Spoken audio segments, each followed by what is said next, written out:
बड़ा online students का बहुत आ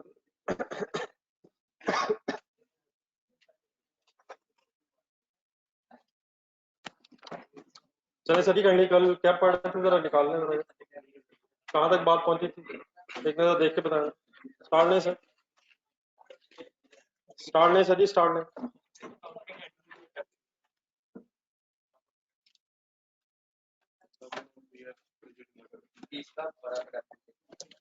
जाने दें सर, खुद के ना तीसरा मेथड पढ़ा था वो तो शुरू में पढ़ा था सर। एम कहाँ तक पहुंच गई सर, पहुंचे वहां से वहां पहुंचे, ये तो शुरू किया था, यहाँ से शुरू करके कहाँ तक पहुंच गया था देखा ना सही से। 8वां मेथड भी तो पढ़ लिया था। एक नजर रिवाइज करना यार, क्या क्या पढ़ा था।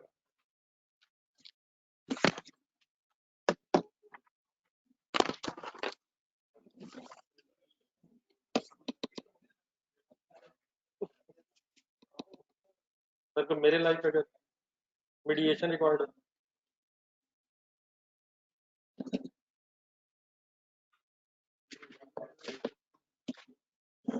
ये सर कल सम ऑफ डिजिट्स मेथड पढ़ा था, पता क्या था, क्या था,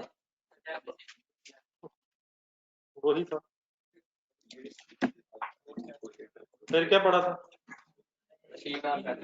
फिर क्या पढ़ा था, फिर बात कहाँ चली गई।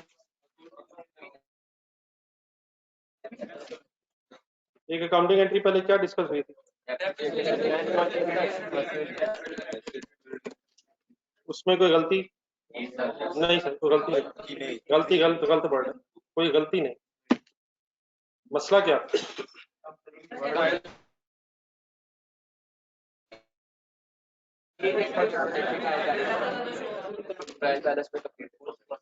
गलती बेटा कोई नहीं थी, मतलब एक प्रेफरेबल था कि हम अगर मैक्सिमम इंफॉर्मेशन मिल जाए तो वो बेहतर, गलती वाली बात नहीं है। अगर एक एसेट यूज होके कम हो रहा है तो यकीनन एसेट क्रेडिट हो जाएगा, और जो फायदा आपने उठा लिया वो एक्सपेंस डेबिट हो जाएगा। तो वो एंट्री गलत नहीं, बिल्कुल ठीक है। Depreciation expense debit, asset credit, asset कोई गलत एंट्री वाली बात नहीं है, लेकिन इस एंट्री की लिमिटेशन ये है, कमी ये है, इस एंट्री करने से ट्रायल बैलेंस हमें सिर्फ WDV की इंफॉर्मेशन दे सकेगा, और अगर हमें कॉस्ट और एक्यूमुलेटेड डेप्रिसिएशंस की फिगर ढूंढनी है तो हमें उन सालों के लेजर्स की तलाश करनी पड़ेगी जिन सालों में इन एसेट्स को खरीदा होगा। तो मीन्स से ट्रायल बैलेंस से पूरी इंफॉर्मेशन है। देन फिर इसका हल कैसे हमने निकाला था, यहाँ से जरा बोर्ड पे जो आ रहा है नजर, यहीं से अपने पास रजिस्टर पढ़ना है या बोर्ड से पढ़ना है। इसका फिर सोल्यूशन हमने क्या ढूंढा था कि अगर एसेट क्रेडिट करने की बजाय किसी अलग लेजर में एसेट की रिडक्शन लिखी जाए, ऐसे ही किस लेजर में, एक्यूमुलेटेड डेप्रिसिएशन के लेजर में ही लिख लिया जाए कि एसेट कितना कम हुआ, तो एसेट अकाउंट फिर अलग हो जाएगा और एक्यूमुलेटेड डेप्रिसिएशन अकाउंट अलग हो जाएगा। फिर उससे क्या होगा वो अभी मैंने बताया। तो यहाँ तक जो बातें थी क्लियर है सब ऑनलाइन स्टूडेंट्स, कल से रिलेटेड कोई सवाल।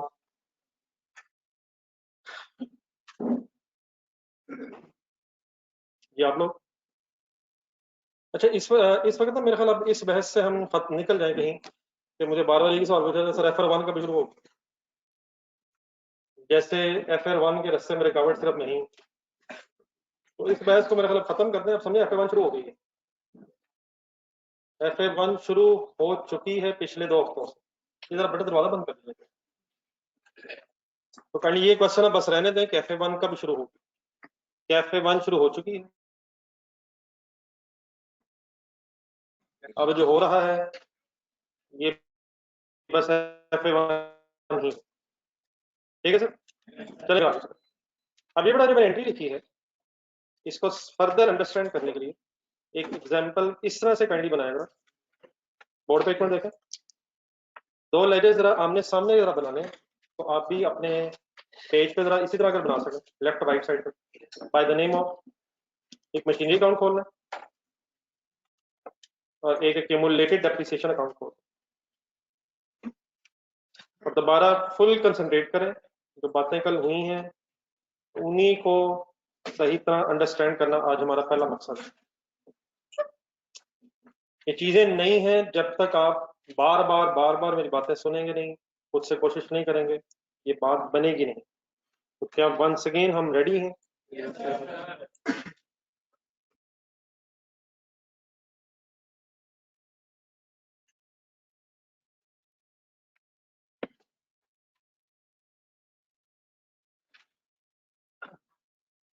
अगर हमने एग्जाम में इतनी एक्सरसाइज की सिर्फ लाइनें लगाने में, तो मुझे खतरा ये है कि लाइनें तो लग जाएंगी, लेकिन पेपर अगली अटेम्प्ट में खुदा ना खास्ता सॉल्व करना पड़ना।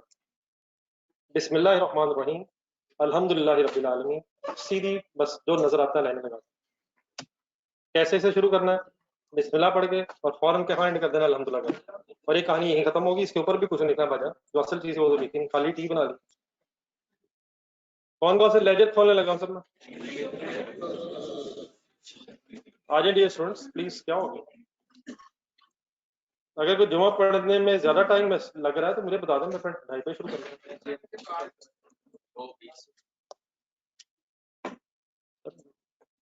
जो लेट आ रहे हैं उनसे पूछ रहा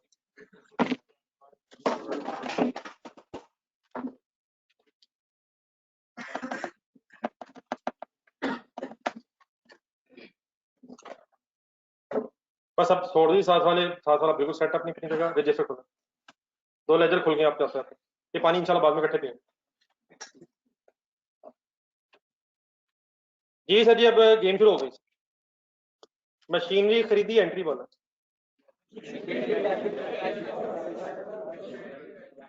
फर्स्ट जनवरी 2020 वाले दिन मशीनरी खरीदी, मशीनरी डेबिट कैश पे लिखें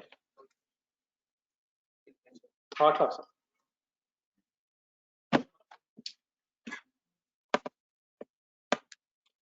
जो बड़ा ऑनलाइन स्टूडेंट्स सब इकट्ठे हैं please, online students please ready हैं?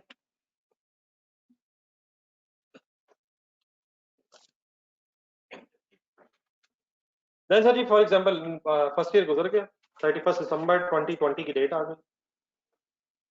आपने फर्स्ट ईयर की डेप्रिसिएशन फाइंड आउट कर ली 80,000। डेप्रिसिएशन की एंट्री सुना?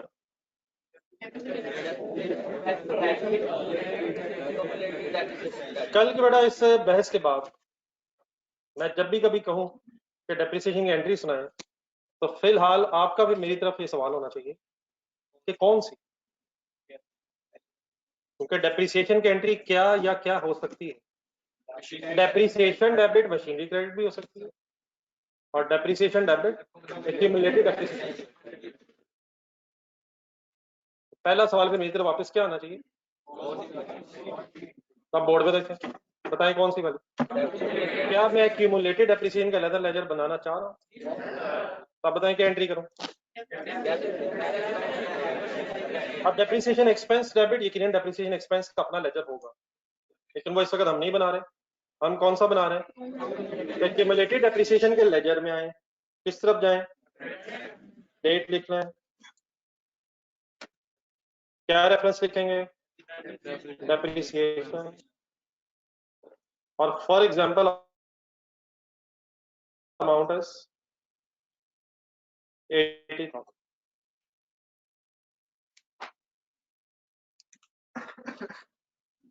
तो रादर देन के डेट डेप्रिसिएशन हम मशीनरी के लेजर में लिखते, हमने एक सेपरेट एक्यूमुलेटेड डेप्रिसिएशन का लेजर बना दिया। अब यहां तक कर लीजिए, लेजर जरा बैलेंस कर दें, बस साल गुजर गया।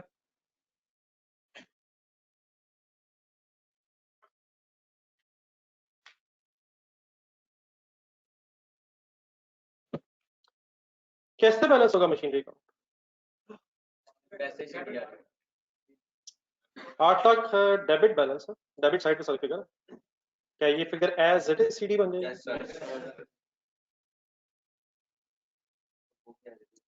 80,000 क्रेडिट साइड पे है, इतना ही ऑपोजिट साइड पे आ जाएगा। और ये 80,000 रुपीज एक्यूमुलेटेड डेप्रिसिएशन का क्रेडिट बैलेंस पर, सीडी क्रेडिट बैलेंस पर, क्लोजिंग क्रेडिट बैलेंस पर। मशीनरी का लेजर देखें, क्या पूरा साल गुजर गया? तो मशीनरी की वैल्यू में कोई कमी नहीं आई है, तो 80 लाख एच डी आ रहा है।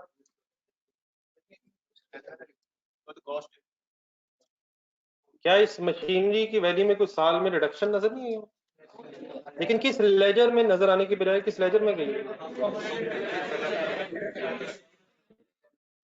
इसका बड़ा सोल पर्पस ये था, अगर ये ऐसे बन जाए तो एक सेकंड जरा बगैर लिखे सिर्फ ट्रायल बैलेंस फर्ज करें अभी स्टोरी के बाद आपके सामने इसी ईयर एंड पे एक ट्रायल बैलेंस बन रहा हो। अब जब मैं इस तरह कभी लेजर कभी ट्रायल इस तरह बातें शुरू कर देता हूँ तो आपको पता चलता मैं कहाँ कहाँ पहुंच जाता हूँ। ट्रायल बैलेंस में कितने कॉलम होते हैं सर? कौन कौन से sir? Accounting heads and debit credit column. What are the name of accounting heads now? तो मशीनरी के सामने डेबिट बैलेंस आ रहा होगा अब 8 लाख। क्या एक्यूमुलेटेड डेप्रिसिएशन का भी कोई बैलेंस आ रहा होगा? कितना?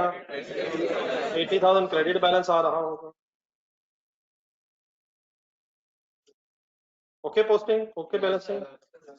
अब डेफिनेटली मैंने सिर्फ आपको ये 2 फिगर्स दिखानी है, पूरा ट्रायल बैलेंस किसी वक्त में जरूरत नहीं है।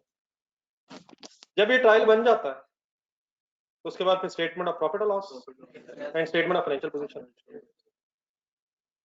इन फिगर्स में से देख के बताएं कोई फिगर ऐसी है जिसका ताल्लुक स्टेटमेंट ऑफ प्रॉफिट लॉस से?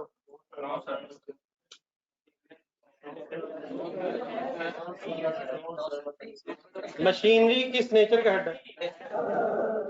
तो क्यूमुलेटेड डेप्रिसिएशन तो प्रॉफिट एंड लॉस का हिस्सा है। डेप्रिसिएशन लफ्ज अगर आपके सामने बोला जाए तो वो एक्सपेंस का नाम है। एक्यूमुलेटेड डेप्रिसिएशन का मतलब एसेट कम हो रहा है। तो क्या ये बैलेंस शीट आइटम है? स्टेटमेंट ऑफ फाइनेंशियल पोजीशन से रिलेटेड है और ये भी वही से रिलेटेड। तो एक्यूमुलेटेड डेप्रिसिएशन सभी और डेप्रिसिएशन का फर्क क्लियर होना चाहिए। डेप्रिसिएशन मींस एक्सपेंस की बात हो ऑपरेटिंग एक्सपेंसेस में, लेकिन accumulated depreciation means reduction in value of asset. 80,000 रुपया क्या बता रहा है कि हमारा ये एसेट 80,000 रुपए से कम हो चुका। तो इन दोनों का ताल्लुक स्टेटमेंट ऑफ प्रॉफिट लॉस से नहीं है। इनका ताल्लुक कहां से है? स्टेटमेंट ऑफ फाइनेंशियल पोजीशन जहन में बनाए, एसेट्स की हेडिंग आएगी, उसमें मशीनरी नजर आ रही होगी, ब्रैकेट खोल जाएगी मशीनरी के बाद 8 लाख लिखेंगे, माइनस से क्यूमुलेटेड एप्रिसिएशन 80,000 लिखेंगे, नेट वही 720। लेकिन क्या वो नेट 720 कैलकुलेटर पे आ जाएगा? अगर क्या क्या पता चल जाए, अगर कॉस्ट एक्यूमुलेटेड एप्रिसिएशन पता चल जाए तो डब्ल्यूडीवी कैलकुलेटर पे सॉल्व होगा। तो आनी तो स्टेटमेंट ऑफ फाइनेंशियल पोजीशन में एसेट की डब्ल्यूडीवी है। साल बाद ये एसेट 8 लाख का नहीं रहा, 720 हो गया, लेकिन ये ट्रायल बैलेंस अब कंप्लीट पिक्चर बता रहा है कि मशीन थी कितने की? 8 लाख की। डेप्रिशिएट कितना हो चुकी है? बच कितना गई है? ये कैलकुलेटर का काम है। कुछ बात रीजनेबली समझ आ गई सर? Any confusion? ये ऑनलाइन स्टूडेंट्स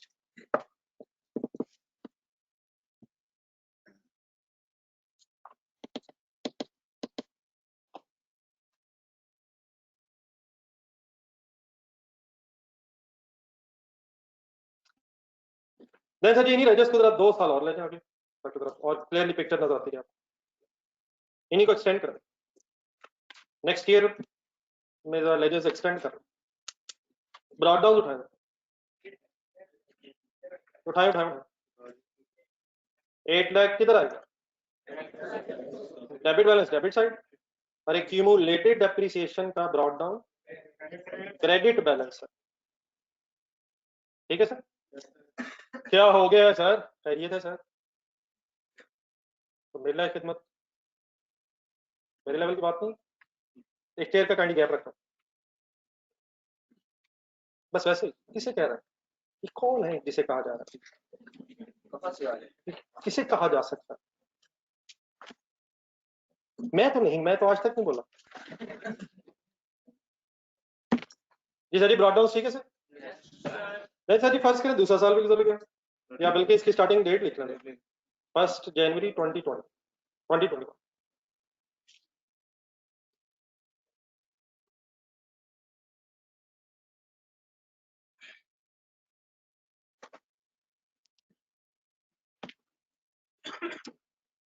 31 दिसंबर 2021, एक मिनट सुनने पहले।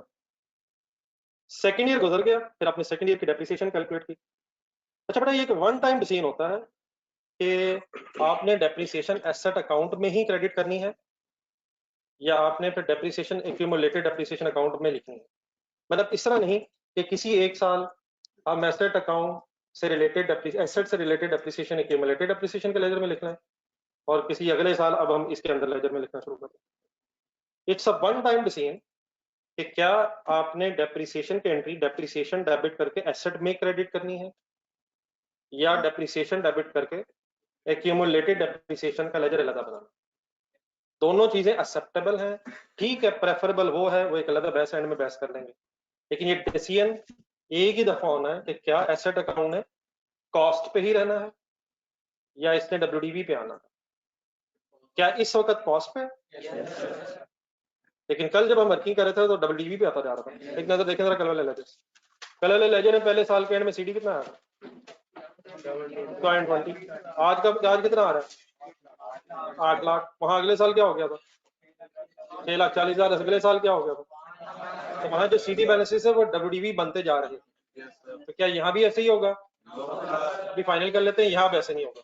तो या एसेट अकाउंट कॉस्ट पे रहेगा और या डब्ल्यूडीवी पे, और अगर कॉस्ट पे रहेगा तो फिर हमेशा रहेगा और अगर डब्ल्यूडीवी पे रहेगा तो फिर हमेशा रहेगा। इट मींस यार्ड एंट्री क्या होगी? डेप्रिसिएशन डेबिट एसेट क्रेडिट, और या क्या होगी? तो अब इस वक्त हम ये डिसीजन ले चुके हैं कि सेपरेट लेजर बनना है। देयरफॉर नेक्स्ट ईयर फिर डेप्रिसिएशन की एंट्री क्या होगी? बोला सर,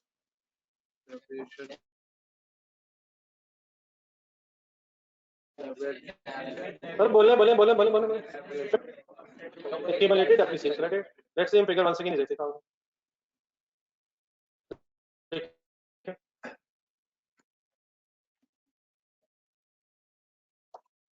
ये ठीक है बेटा ऑनलाइन स्टूडेंट्स?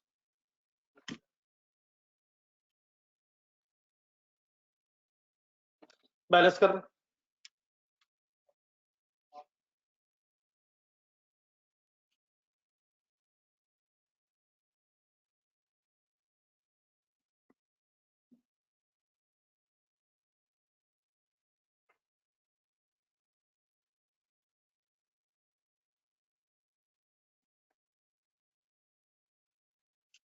accumulated depreciation में अब कितना टोटल हो जाएगा?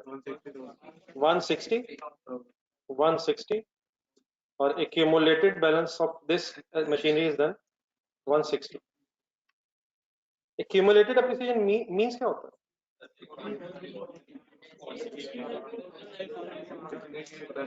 जितनी डेप्रिसिएशन चार्ज हो चुकी है तो 2 साल बाद ये मशीनरी कितना डेप्रिशिएट हो चुकी है। तो मशीनरी का लेजर अब आपको सिर्फ क्या बताएगा कि मशीनरी थी कितनी, और ये देखने के लिए कि मशीनरी कितने रुपीस डेप्रिशिएट हो गई अब आपको एक्यूमुलेटेड डेप्रिसिएशन का लेजर देखना होगा। क्या ये मशीनरी 8 लाख की है अभी तक? कॉस्ट 8 लाख की है। हाँ, ये अब हो कितने की गई है? 8 lakh minus 160, 1,60,000। It mean finally रहेगी 640। थर्ड ईयर कंप्लीट करें।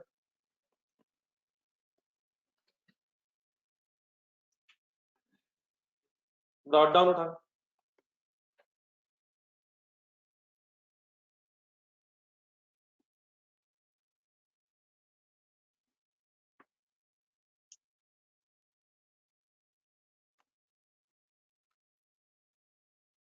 थर्ड ईयर की डेप्रिसिएशन की एंट्री बोला बोला करें सर जी, एंट्रीज बोल ही जाया करें।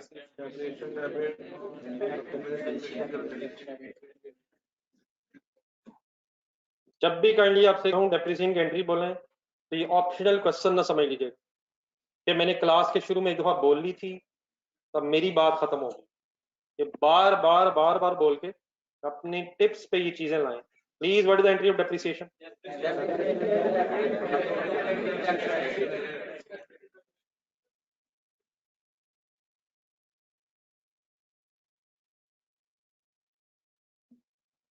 सीरीज निकालो।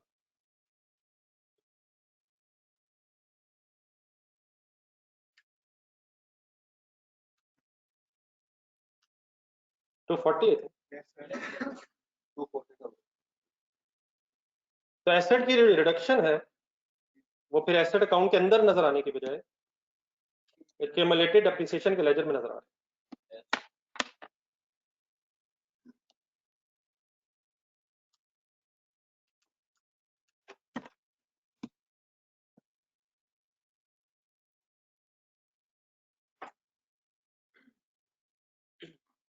थर्ड ईयर के एंगल से जरा ट्रायल बैलेंस आप लोग भी बना लें। थर्ड ईयर के एंड पे अगर ट्रायल बन रहा हो बनाए, जरा आप भी बना लें।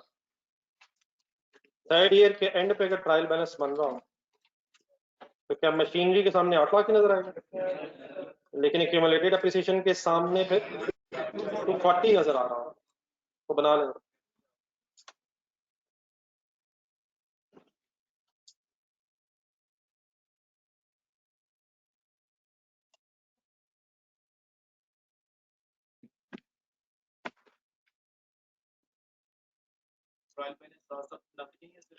थर्ड ईयर के एंगल से ट्रायल बैलेंस एक बना लें, मेरा ख्याल है बाकी जहन में बन रहा है। क्या ख्याल है? तो trial balance eight the end of third year यकीनन हर साल के एंड में बनेगा। पहले 80 होगा, फिर 160 होगा, लेकिन बार बार एक ही चीज बनाने की बजाय eight the end of third year एक एटलीस्ट बना।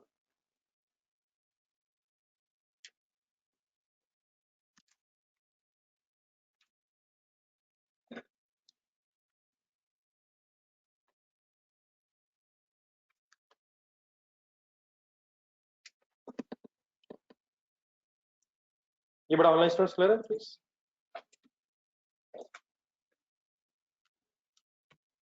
ये आपका कोई क्वेश्चन आपके सामने में कोई इशू तो नहीं सर?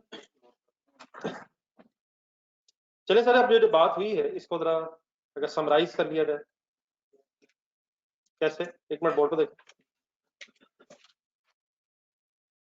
मैं जरा लिख दूं फिर आप लिख दो। Accounting entry of depreciation.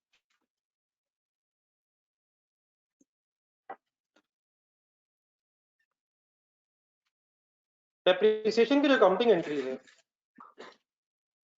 वो अब इस चीज पे डिपेंडेंट है कि क्या एक्यूमुलेटेड डेप्रिसिएशन का लेजर अलहदा बनाना है या नहीं बनाना। तो दो पॉसिबिलिटीज होगी। लेट मी एक्सप्लेन, फिर आप अकॉर्डिंगली देख लीजिएगा जैसे आपने लिखा। अब ये पेज के सेंटर में सॉर्ट ऑफ एक मेरी लाइन है, ये कोई डेबिट और क्रेडिट साइड नहीं है, पेज के सेंटर पे एक लाइन है, लेफ्ट साइड पे मैं लिख रहा हूँ if no separate ledger of accumulated depreciation.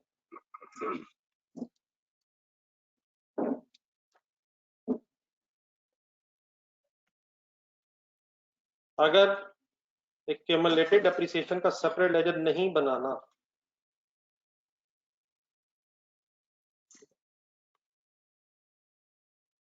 तो डेप्रिसिएशन की एंट्री बेटा क्या होती है?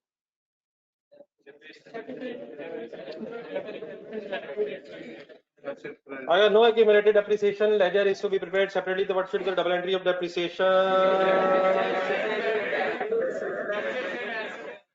depreciation account expense debit, depreciation expense debit, and no accumulated depreciation ledger is to be prepared, sir. Asset credit, no separate ledger. ठीक है,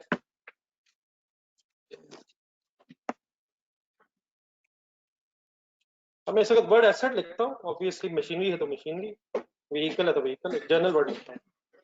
जो भी एसेट है वो रिस्पेक्टिव एसेट क्रेडिट।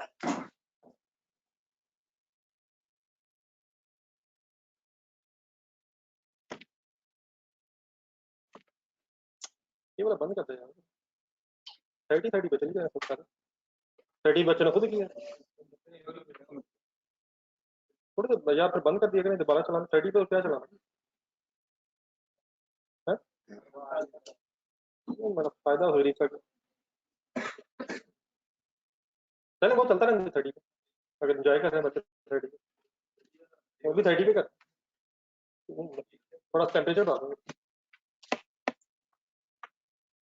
जी सर, राइट साइड पे आ जाए, एफ नो की जगह a fast separate ledger, separate ledger of accumulated appreciation.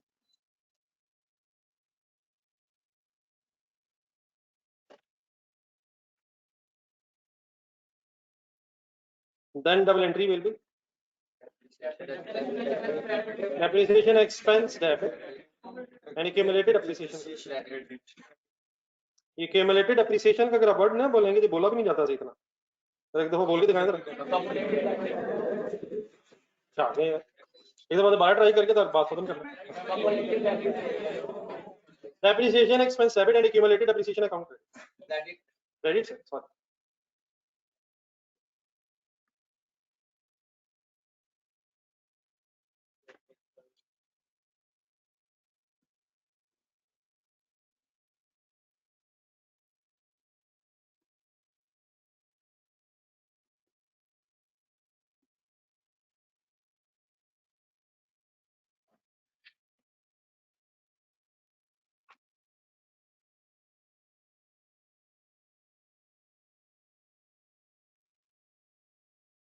तो इनको बस इकट्ठा लिखने का मतलब ये है कि हमारे सामने पूरी पिक्चर आ जाए कि ये भी हो सकता है और वो भी हो सकता है। अब अगर लेफ्ट साइड वाली एंट्री हो तो सेकेंडली आपने जो चीज याद रखनी हुई है, अगर लेफ्ट साइड वाली डेप्रिसिएशन की एंट्री हो तो क्लोजिंग बैलेंस ऑफ, ब्रैकेट में सेंटेंस लिखा, closing balance of asset account, closing balance of asset account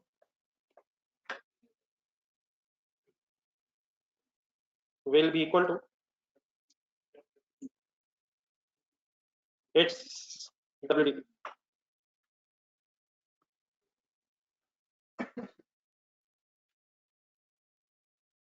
ठीक है, समझ आता है?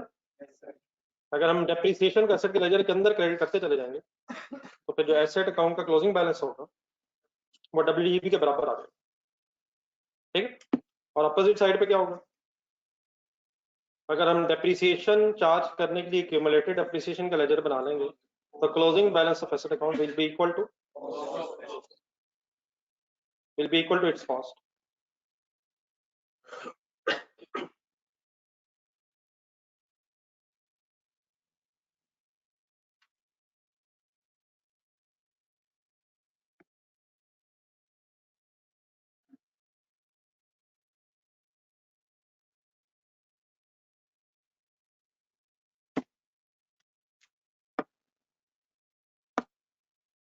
अब अगर तो बेटा एग्जामिनर बता दे, अगर तो एग्जामिनर बता दे कि आपने डेप्रिसिएशन की एंट्री क्या करनी है, मींस एक्यूमुलेटेड डेप्रिसिएशन का लेजर अलग बनाना है या नहीं, फिर तो हम अकॉर्डिंगली एंट्रीज करते रहेंगे। लेकिन समटाइम्स फिर ये भी इशू हो सकता है कि क्वेश्चन अगर साइलेंट है, एग्जामिनर नहीं बता रहा कि डेप्रिसिएशन की एंट्री कैसे करनी है, तो देन फिर आप ये भी लिख लें कि अगर क्वेश्चन साइलेंट है तो फिर बाय डिफॉल्ट कौन सी एंट्री प्रेफरेबल है। वैसे आपको पता है प्रेफरेबल कौन सी होनी चाहिए? एक सेंटेंस जरा लिखना, बस अब ये सेग्रीगेशन खत्म होगी इनके दरमियान। इफ क्वेश्चन इज साइलेंट, बेटा प्लीज अपने लेजर देख के अब इस तरह की बैसों की बात है, कॉस्ट की वाली बात, ये जो भी किया है कॉस्ट पे, ये 8 लाख 8 लाख 8 लाख सीडी, 8 लाख 8 लाख 8 लाख सीडी, अगर एक्यूमुलेटेड डेप्रिसिएशन का लेजर अलग है प्लीज, अगर हम एक्यूमुलेटेड डेप्रिसिएशन का लेजर अलग बना रहे हैं तो एसेट अकाउंट का बैलेंस में कॉस्ट भी रहना है 8 8 8 lakh, it will remain same. If question is silent regarding the entry of depreciation, if question is silent regarding, sorry, if question is silent regarding accounting entry of depreciation,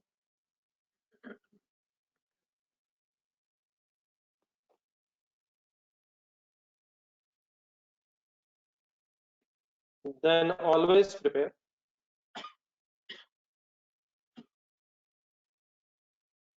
separate ledger of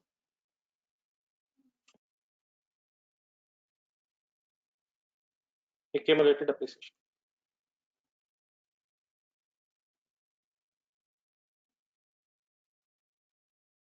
Then always prepare separate ledger of accumulated depreciation.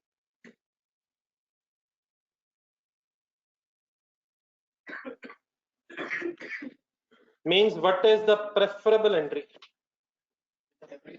Depreciation debit, accumulated depreciation. हम हमेशा यही ध्यान में रखेंगे लेकिन अगर पता चल गया कि एग्जामिनर चाहता है कि एसेट अकाउंट WDV पे आ जाए, तो फिर हम एक्यूमुलेटेड डेप्रिसिएशन क्रेडिट करने की बजाय एसेट को क्रेडिट कर देंगे।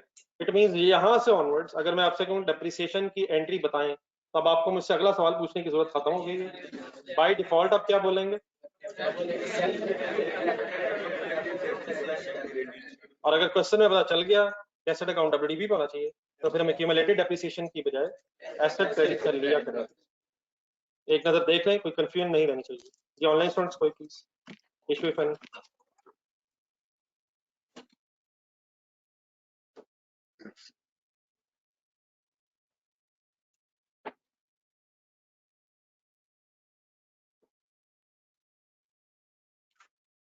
तो ये चीजें बस एक प्रोसीजर सा है, साथ साथ चलने की जरूरत है, कंसंट्रेशन रिक्वायर्ड है, आहिस्ता आहिस्ता इंशाल्लाह जहां पहुंचना है वहां पहुंच जाएंगे। लेकिन it will take time, it will need your concentration, जितना हो सके उतनी तो जरूर। और कितनी का आप कंसंट्रेशन दिखा सकते हैं, इसको हमेशा एनालाइज करने के लिए अपनी जिंदगी में मोबाइल के सामने वाला टाइम अपना ज़हन में लाया करें। माँ जी पुकार रही होती बेटा खाना खा ले, आप कहते हैं कल खा लूंगा, इतनी जल्दी क्यों? फिर कभी सही, पता ही नहीं चलता, शाम हो जाती है, दिन हो जाता है, अनलेस बैटरी खत्म हो जाती है। और वो अब खत्म नहीं होने देते क्योंकि पहले ही लगाया था कुछ। तो mission is clear, mission is clear sir. कोई सवाल किसी का? जी सर। नेक्स्ट हेडिंग लिखें, depreciation policy.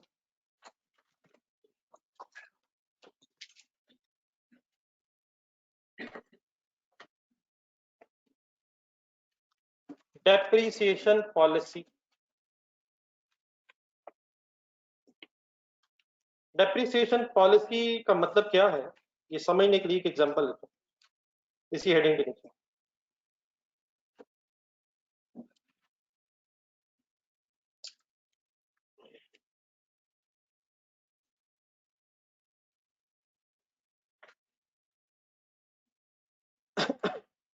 Let's say machinery purchased on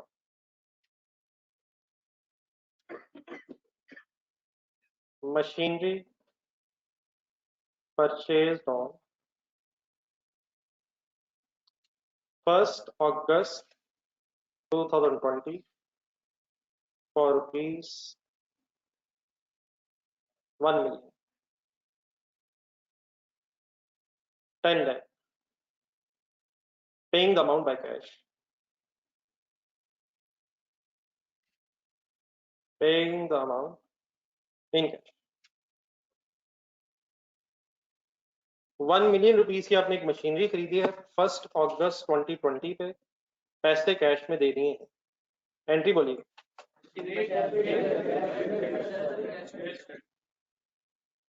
ऐसी है ना सर? लेट्स अज्यूम इस मशीनरी की residual value 2 lakh rupees expected है, लिखते जाए। यूजफुल लाइफ एक्सपेक्टेड है suppose 8 years। Method of depreciation है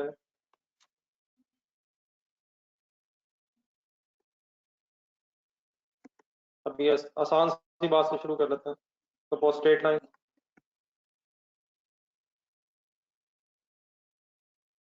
आपसे रिक्वायर्ड है, एक रिक्वायरमेंट लिखा, calculate depreciation expense for the year ended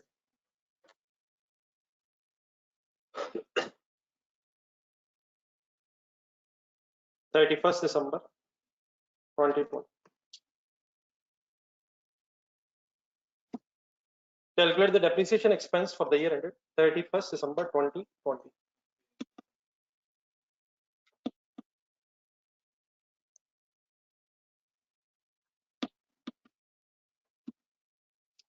kindly जब लिख लेंगे तो एक नजर पढ़ लीजिएगा, सॉल्व में साथ ही कीजिएगा।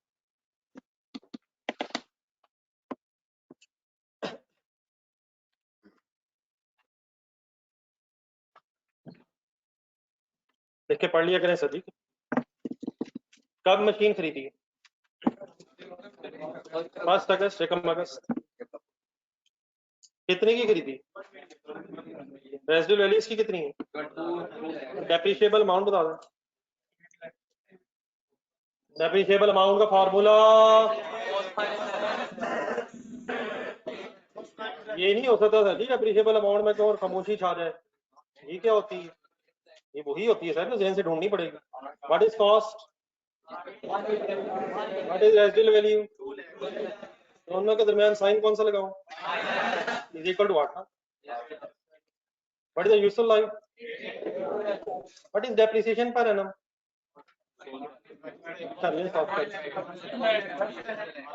What is the formula of straight line method? 1 million cost है, 2 लाख रेजिडुअल वैल्यू है, डिवाइडेड बाय 8 है, कैलकुलेटर हाथ में है, जहन पास है, आंसर लाख है। कहानी खत्म हो गई। कुछ तो करें। जहन से हो नहीं रहा, कैलकुलेटर उठाना नहीं, ये तो मिशन है ना। What is 1 lakh sir? Per annum सही भाई ने सही बताया, लेकिन सर एक प्रॉब्लम है, जरा डेट से हमारा ईयर किस दिन एंड हो रहा है? एक मिनट सर, मौका तो दे, चांस तो दे।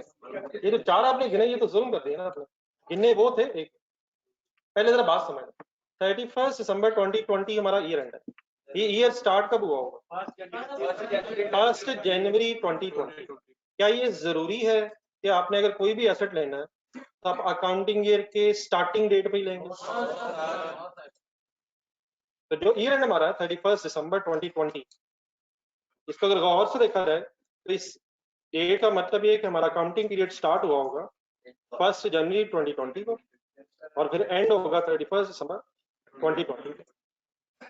तो एसेट लेने के लिए जरूरी नहीं कि आप वेट करें कि नेक्स्ट अकाउंटिंग के शुरू में लूंगा। एसेट कभी भी खरीदा जा सकता है। तो ड्यूरिंग द ईयर किस डेट पे से खरीदा है? 1 अगस्त 2020 पे खरीदा है। इन अदर वर्ड्स, ये कब से इस्तेमाल होना शुरू हुआ है? 1 अगस्त के बाद ही इस्तेमाल होगा, खरीदने के बाद ही हम इस्तेमाल करेंगे। तो ड्यूरिंग द ईयर कितने महीने इस्तेमाल हुआ है? अगस्त, सितंबर, अक्टूबर, नवंबर, दिसंबर। तो क्या पूरे साल की साल डेप्रिसिएशन चार्ज होनी चाहिए या 5 महीनों की चार्ज होनी चाहिए? तो पूरे साल की अगर 1 लाख है, पूरे साल के 1 लाख निकाल लिए, तो एक साल में कितने महीने होते हैं? तो डिवाइड बाय 12 करें। डिवाइड बाय 12 करने से क्या होगा? पर मंथ डेप्रिसिएशन आ जाएगा, पर मंथ आ जाएगा। और देन मल्टीप्लाइड बाय 5 करने से 5 महीनों की आए। लिख के करें शादी, लिख के करें।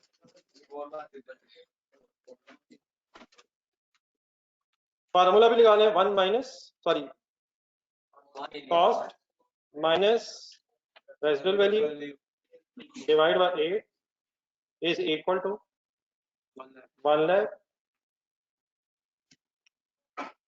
Again, 1 lakh is the depreciation for the full year multiplied by 5 by 12 कर लूं, डिवाइड बाय 12 into 5 कर लें, या 5 by 12 चलेगा सर? मल्टीप्लाइड 5 by 12 चलेगा सर? या पहले डिवाइड बाय 12 करना जरूरी है? नहीं, जो मर्जी नहीं, प्लस माइनस का और तरीका होता है। डिवीजन हो रही है, डिवीजन और मल्टीप्लिकेशन में कोई इशू नहीं है, जो पहले हो रहा है। पर ये देख लीजिएगा 5 by 12 हो गया। What is 5?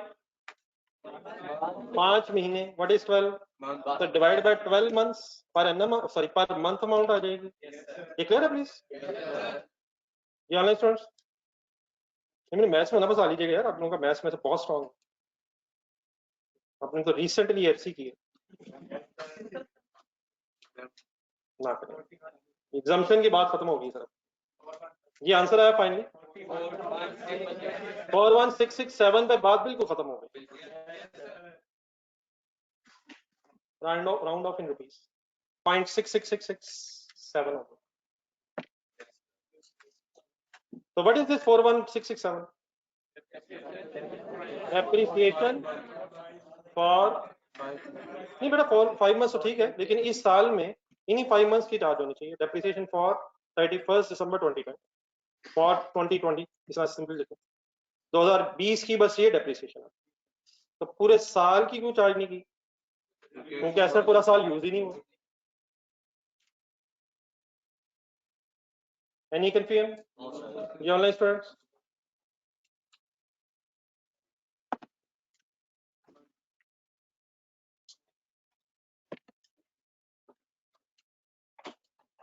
अब मैंने बेटा 5 मंथ्स के एंगल से ये डेट्स लिखी हैं। अगर फॉर एग्जांपल ये एसेट 8 मंथ्स यूज होता तो 8 मंथ्स की चार्ज करते, 10 मंथ्स यूज होता, 1 मंथ यूज होता, तो अकॉर्डिंगली फिर हम डेप्रिसिएशन वर्कआउट कर लेंगे मंथ वाइज। अच्छा इस बहस में भी ना जाइएगा, अगर सर 1 अगस्त की बजाय ये 2 अगस्त पे खरीदा जाता तो जिस तरह हम महीने गिन सकते हैं तो हम दिन भी गिन सकते हैं। एक साल में कितने दिन होते हैं तो हम ये भी गिन लेंगे कि कितने दिन यूज हुआ है। तो अगर ये हो जाए तो वो भी हो जाएगा, वो हो जाए तो ये भी हो जाएगा, तो इंशाल्लाह वो सब कुछ हो जाएगा। अब इस चक्कर में पड़िएगा। ये बेटा ये 5 महीनों की डेप्रिसिएशन है, लेकिन प्लीज ऐसा ना करें, 5 महीनों की डेप्रिसिएशन ही 2020 में बेटा चार्ज होनी है, प्लीज ऐसे नहीं। 5 मंथ्स यूज हुआ है तो 2020 में बस 5 महीनों की चार्ज होनी है। तो लास्ट लाइन सिंपली मीन्स 2020 की ये डेप्रिसिएशन। ठीक है, please 4166।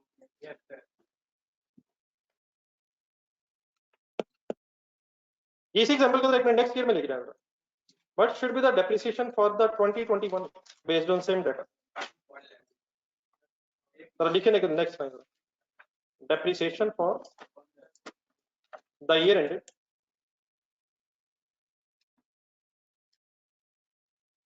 31st December 2021. Please clear है please 5 months। नहीं मैं ऑनलाइन क्वेश्चन मेरा पास आया। अब ये नेक्स्ट हेडिंग लिखे अंडरलाइन करें कि 41667 प्लीज डेप्रिसिएशन फॉर 2020 ही है और उसमें 5 मंथ्स है। जी सर 31 दिसंबर 2021 में डेप्रिसिएशन कैसे कैलकुलेट करूं? नहीं सेम कौन सी? क्या नेक्स्ट ईयर 31 दिसंबर 2021 वाले साल में ये मशीनरी 5 मंथ्स नहीं यूज होगी? क्या इस साल पूरे साल ही यूज हुई होगी सर? तो इस साल अगर वर्किंग करनी है तो सर वैसे ही होगी जैसे होनी चाहिए। Cost minus residual value divide by 8 is equal to 1 lakh इस साल की डेप्रिसिएशन होगी।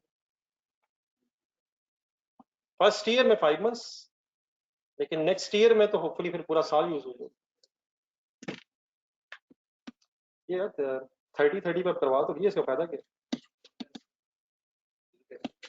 अब्दुल जरा थोड़ा टेम्परेचर जरा सही कर दे, फिर बंद करवा लीजिएगा वरना ऐसे फजूल में गर्मी लग भी रही है। लग रही नहीं, जो सामने बैठे में भी ना लग रही हो, लेकिन इस तरह अब्दुल साहब जरा टेम्परेचर ठीक कर दीजिएगा। ठीक है सर, जैसे आप हुक्म करें। बच्चों का मशवरा 26 तो थोड़ी देर के जरा 26 हो रहे। यहाँ से सर ये जो चीज सीखी हमने वो ये है, सर कर लेते हैं सर। हमने स्टोरी में ये जो चीज सीखी है वो ये है कि अगर एक एसेट पूरा साल इस्तेमाल नहीं हुआ तो अकॉर्डिंगली फिर टाइम बेसिस पे डेप्रिसिएशन चार्ज होना चाहिए। टाइम गिन लेना चाहिए कितना अच्छा एसेट इस्तेमाल हुआ है, और लॉजिकली स्पीकिंग शायद उसी टाइम पीरियड की डेप्रिसिएशन चार्ज होनी चाहिए। अगर पूरा साल एसेट यूज हुआ है, पूरे साल की 5 मंथ्स 8 मंथ्स जितने भी टाइम पीरियड इस्तेमाल हुआ है उसके मुताबिक ये डेप्रिसिएशन चार्ज होनी चाहिए। ठीक है सर, एक दूसरी एग्जाम्पल। अगर लीप ईयर आ जाएगा तो आपको पता है महीने 12 ही होंगे, और डेज आपसे पूछ के इंशाल्लाह मैं 366 कर लूंगा।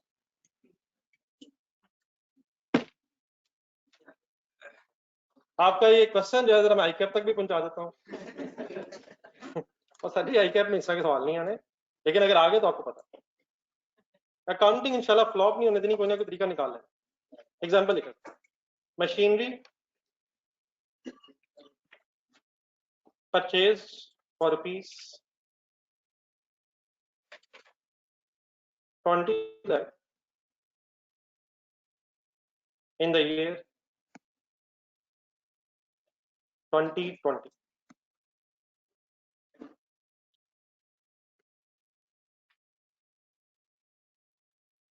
Residual value is suppose 5 lakh. Useful life is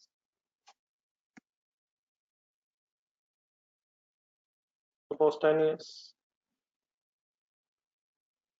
method अभी स्ट्रेट लाइन रखें, फिर क्वेश्चन करते हैं रिड्यूसिंग बैलेंस का method statement.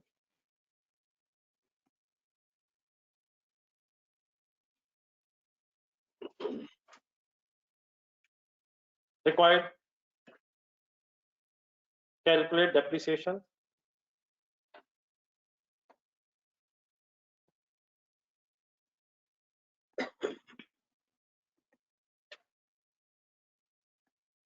For the year ended.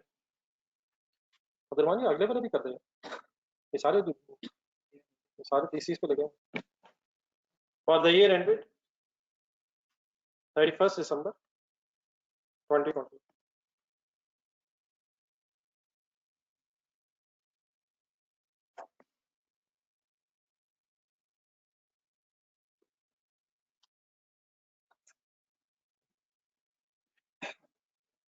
Ji data पढ़े और डेप्रिसिएशन की अमाउंट बताएं.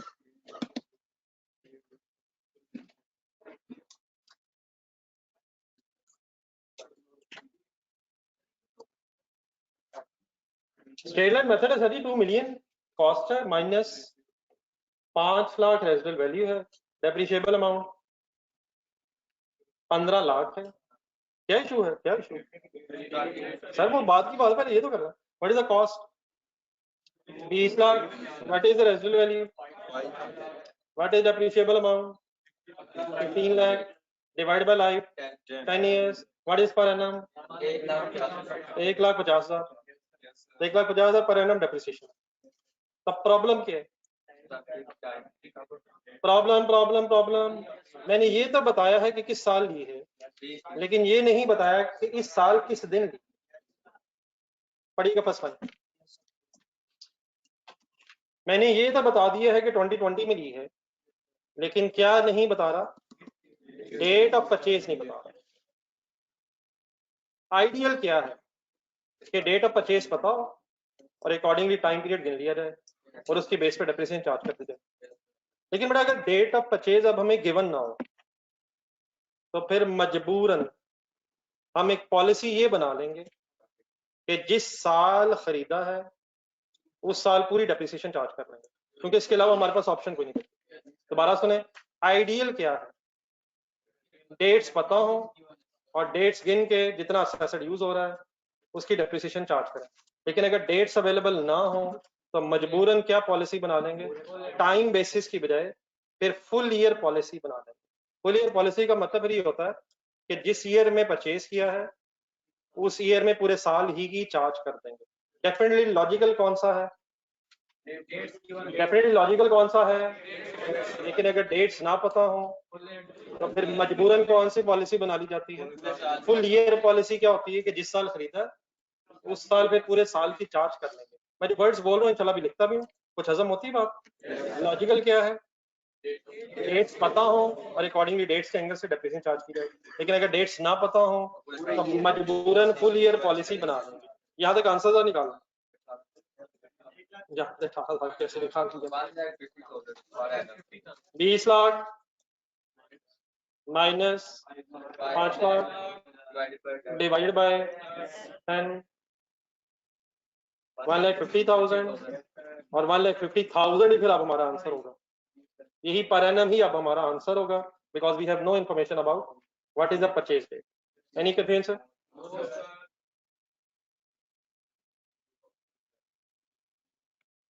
नहीं सर जी, अब जो हमने अभी एग्जांपल से समझा है इसको थोड़ा सा एक्सप्लेन कर लेते हैं. मैंने ऊपर हेडिंग बनाई थी इन एग्जांपल्स के, जरा ढूंढ के बताएंगे क्या बनाई थी? Depreciation policy. तो सर में डेप्रिसिएशन पॉलिसीज दो हैं. Number 1 time basis. दो तरह की डेप्रिसिएशन पॉलिसीज हो सकती हैं, टाइम बेसिस और full year basis. Time basis means calculate the depreciation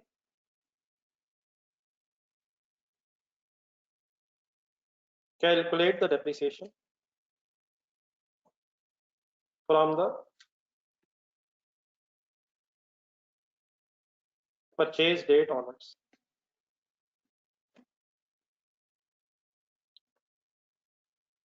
From the purchase date onwards. Okay? ये समझ आ जाएंगे लफ्जों से? कहाँ से आगे? जिस दिन से खरीदा वहां से आगे शुरू हो जाए। लेकिन इसी के अगेंस्ट एक और पॉलिसी कौन सी है? इसे फुल ईयर पॉलिसी बोला जाता है, फुल ईयर बेसिस बोला जाता है, which means depreciation is charged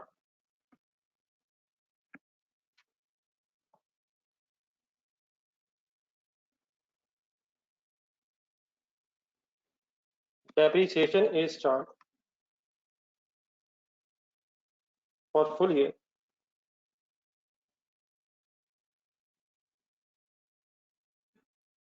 in the year of purchase.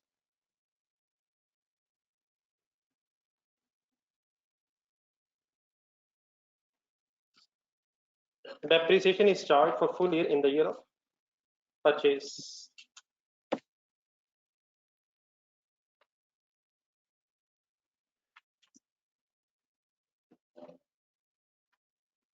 देख लीजिएगा कोई इंग्लिश में कोई ऐसी चीज मैंने लिख दी हो जो नहीं समझ आ रही, जब बात हुई है और ये समझ नहीं आ रहा, उसके मुताबिक नहीं लग रहा, तो पूछ लीजिएगा। जो कहा है और जो लिख रहा हूँ बात एक ही है। टाइम बेसिस में क्या करेंगे? परचेज डेट से ऑनवर्ड चलेंगे। और फुल ईयर बेसिस में क्या करेंगे? जिस साल खरीदा है उस साल पूरे साल की चार्ज करेंगे। ऑब्वियसली अगर अगले साल भी यूज हुआ है तो वो तो हमें शायद पता ही होगा कि अगले साल पूरा साल यूज हुआ है। प्रॉब्लम बस किस साल हो सकती है? स्टार्टिंग ईयर में, जिस साल परचेज की। Any confusion online students?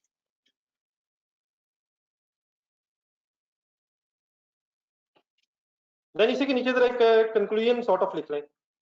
Always use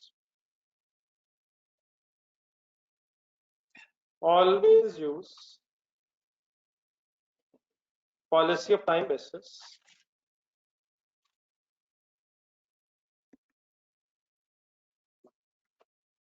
if dates are available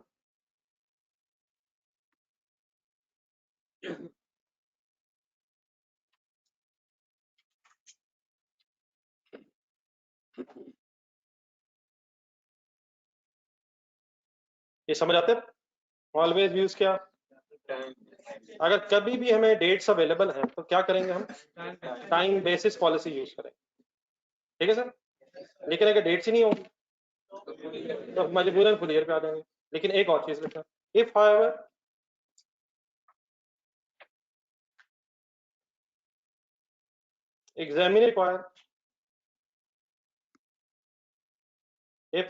examiner requires to use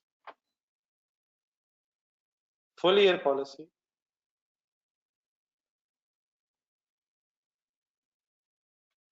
and dates are available,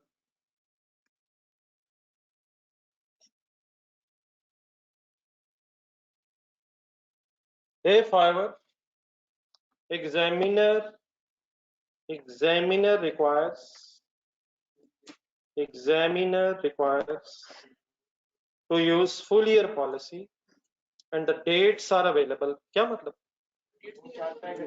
dates है लेकिन एग्जामिनर आपको टेस्ट करना चाहता है कि आपसे को चेक किया जा सके कि फुल ईयर पॉलिसी कैसे अप्लाई की जाती है। तो डेट्स अवेलेबल है लेकिन एग्जामिनर कह दे फुल ईयर पॉलिसी यूज करें, बताएं क्या करेंगे? देन मजबूरन, देन ऊपर वाली से लिंक करना, पीछे मैंने क्या लिखा, हमेशा क्या करेंगे? Time base. डेट्स अगर अवेलेबल हैं तो हमेशा टाइम बेसिस ही फॉलो करेंगे। लेकिन अगर डेट्स अवेलेबल है और एग्जामिनर कह दे कि फुल ईयर पॉलिसी अडॉप्ट करें तो डेफिनेटली फिर हम कौन सी पॉलिसी मजबूरन अप्लाई कर देंगे? फिर हम डेट्स को इग्नोर कर देंगे और फुल ईयर के एंगल से मींस जिस साल खरीदा होगा उस साल पूरे साल की डेप्रिसिएशन चार्ज कर देंगे। प्रोसेस बनती है प्लीज? तो कंप्लीट करवा दें। एंड में क्या वर्ड लिखूं? Then use full year policy.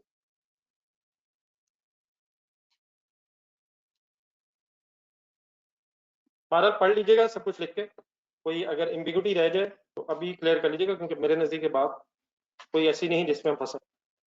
पढ़ लें जरा क्या लिखा है, क्या कर रहे हैं हम, कोई कंफ्यूजन नहीं रहनी चाहिए। ये ऑनलाइन स्टूडेंट्स भी कर लीजिए, जरा दोबारा पढ़ लें सारा।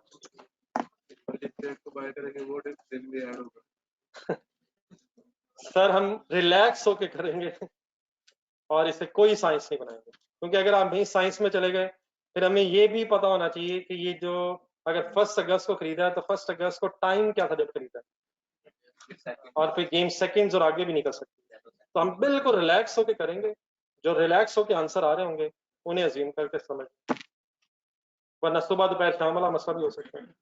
उस लम्हे खरीदा है, उस लम्हे खरीदा है, फिर इस चक्कर में हम पढ़ते हैं। तो इंशाल्लाह बड़े होकर पढ़ जाएंगे, एग्जाम में आराम से रिलैक्स होकर पढ़ेंगे। जी sir, sir full year means accounting year हो।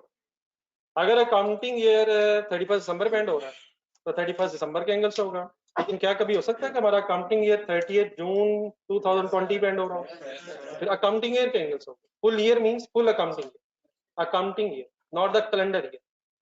कैलेंडर ईयर हमेशा स्टार्ट होता है जनवरी से दिसंबर तक, लेकिन अकाउंटिंग ईयर कभी भी शुरू हो सकता है। 1 अप्रैल से अगर शुरू हो जाएगा तो 31 मार्च पे एंड होगा। याद है कि 2-3 बातें, 1 जुलाई पे अगर शुरू होगा 23 जून पे एंड हो जाएगा, 1 अगस्त पे शुरू होगा तो 31 जुलाई पे एंड हो जाएगा। तो अकाउंटिंग ईयर के एंगल से हमारी सारी अकाउंटिंग अकाउंटिंग ईयर के एंगल से। तो full year means full accounting irrespective of the purchase date. ठीक है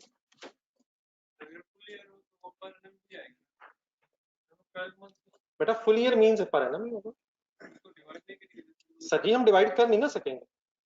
अगर तो हमारे पास डेट्स होंगी हम डिवाइड कर लेंगे, अगर नहीं होंगी तो हम कर नहीं सकेंगे, और अगर डेट्स होंगी भी लेकिन एग्जामिनर के फुल ईयर पॉलिसी तो हम डिवाइड करेंगे नहीं। तो इसको मत इशू बनाए, बिल्कुल आम सी बात है। आम सी बात से मुराद सवाल करते हैं। ये आपका बुक्स है सर?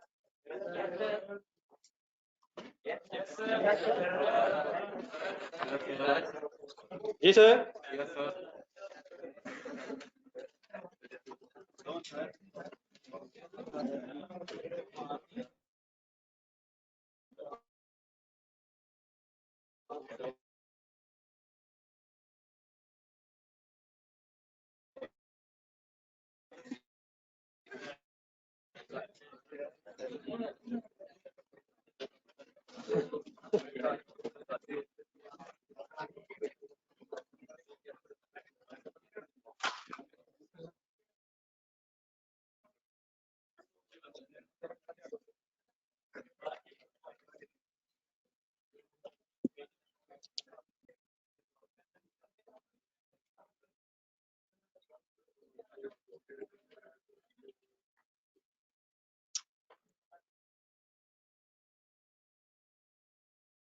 अगर बुक है तो दिखाई दे। जिन हजरात के पास बुक नहीं है उनके सामने बुक अभी आ जाएगी, अब इसकी टेंशन ना लें। बुक नहीं है तो बुक सामने आ गई, लेकिन जिनके पास बुक है अपनी बुक पेन यूज करें। पेज नंबर आपके पास है 44, पेज नंबर 44 444, सिर्फ 44।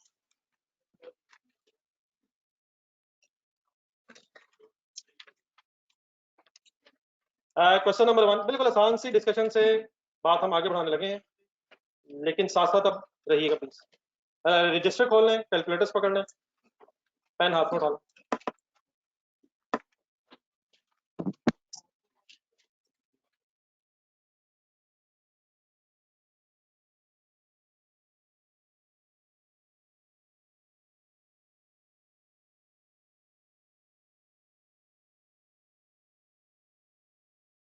Question number 1, Aubrey purchase the van for ₹800 cash. Simple सा डाटा, काइंडली स्टार्ट करें।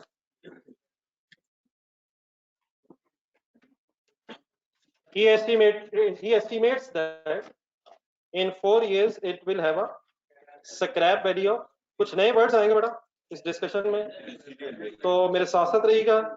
इनके पास बुक है वो बुक पे, और अगर बुक अभी खुदा ना खासा नहीं है तो कोई मसला नहीं, रजिस्टर पे कुछ वर्ड्स नोट करना शुरू करें।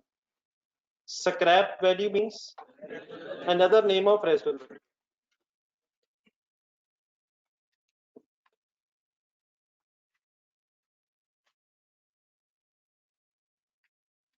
It will have a scrap value of 104.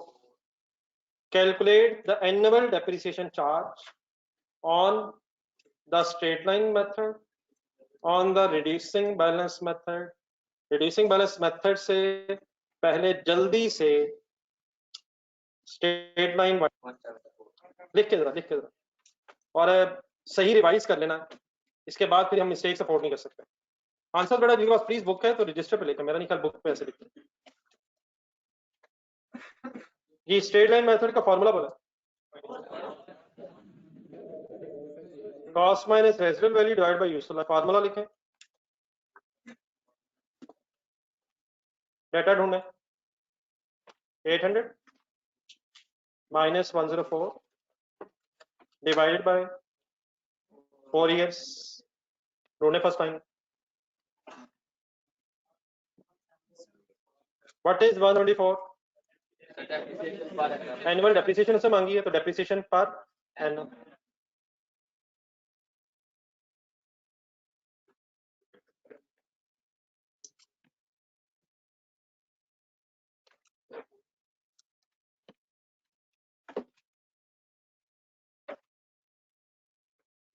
लिख लिया बेटा, मैंने जरा बताना प्लीज, नोट कर ले तो जरा काइंडली बता दीजिए। Yes sir. ये ऑनलाइन स्टूडेंट्स बेटा प्लीज साइलेंस यार, kindly please focus on the story. जी सर, सेकंड मेथड का नाम लिखें, साफ सुथरी वर्किंग शुरू करें, रिड्यूसिंग बैलेंस मेथड।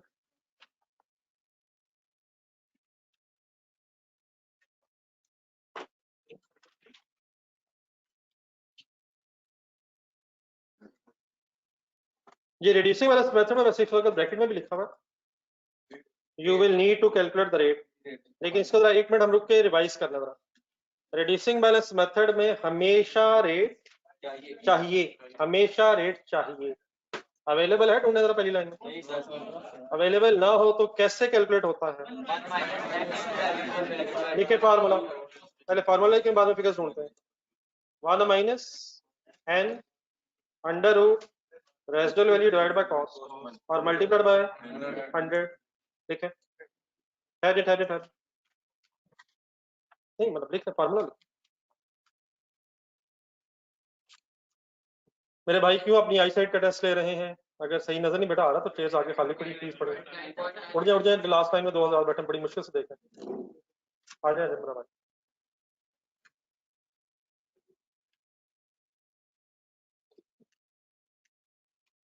सॉरी वो जरा मैं क्वेश्चन चाह रहा हूँ, साथ हो जाए जरा, इसके मैं जरा थोड़ा स्क्वीज करके लिखता हूँ।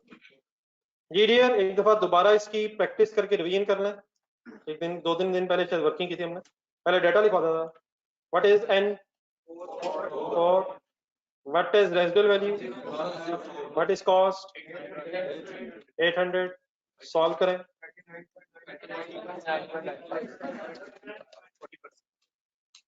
रेट के एंगल से हमारा डिसीजन हो चुका है, अमाउंट के एंगल से भी एक हो चुका है, उसको काइंडली प्लीज अब फाइनल करें। जी माय डियर ऑनलाइन स्टूडेंट्स ने सबने बताना है ताकि मुझे आइडिया हो जाए कि अब मिस्टेक तो नहीं हो रही। सब लोग अपना अपना बता दें आंसर क्या आ रहा है। रेट के एंगल से बेटा डिसीजन ये हुआ था कि अगर आंसर पॉइंट्स में आ रहा है तो 2 डिजिट्स पे जाके राउंड ऑफ कर लें, तो 40 के चक्कर में ना पड़े, ये बेस्ट काइंड ये फाइनल करें। रेट्स के एंगल से डिसाइड हुआ था कि पॉइंट्स में चले जाएंगे लेकिन 2 डिजिट्स पे राउंड ऑफ कर लें, और अमाउंट्स के एंगल से डिसाइड हुआ हुआ है कि रुपीज में राउंड ऑफ करना है। याद है बातें? तो 39.95 ठीक है जी। किसी को कोई ऐसे साहब जिन्हें याद ना आया कि वर्किंग कैसे होनी है? मेरे सवाल सारे क्लियर हैं? Any confusion anywhere? Online students,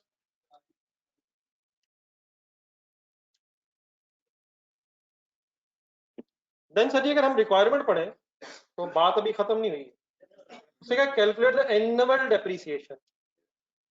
तो अभी तो सिर्फ रेट आया, एनुअल डेप्रिसिएशन क्या हर साल की सेम रहेगी?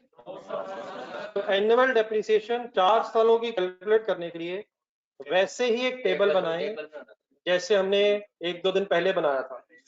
पिछले पेजेस खोले जरा, रिड्यूसिंग बैलेंस मेथड वाली डिस्कशन जेन में लाए, देखे करें। ईयर एंड्स लिखे थे हमने, first year and, second year and, third year and, fourth year and, calculation की थी। आगे डेप्रिसिएशन के बाद एक्यूमुलेटेड, डब्ल्यूडीवी, ये सब कुछ शायद रिक्वायर्ड तो नहीं है, लेकिन आप करें जरा सारी कॉलम्स बनाए।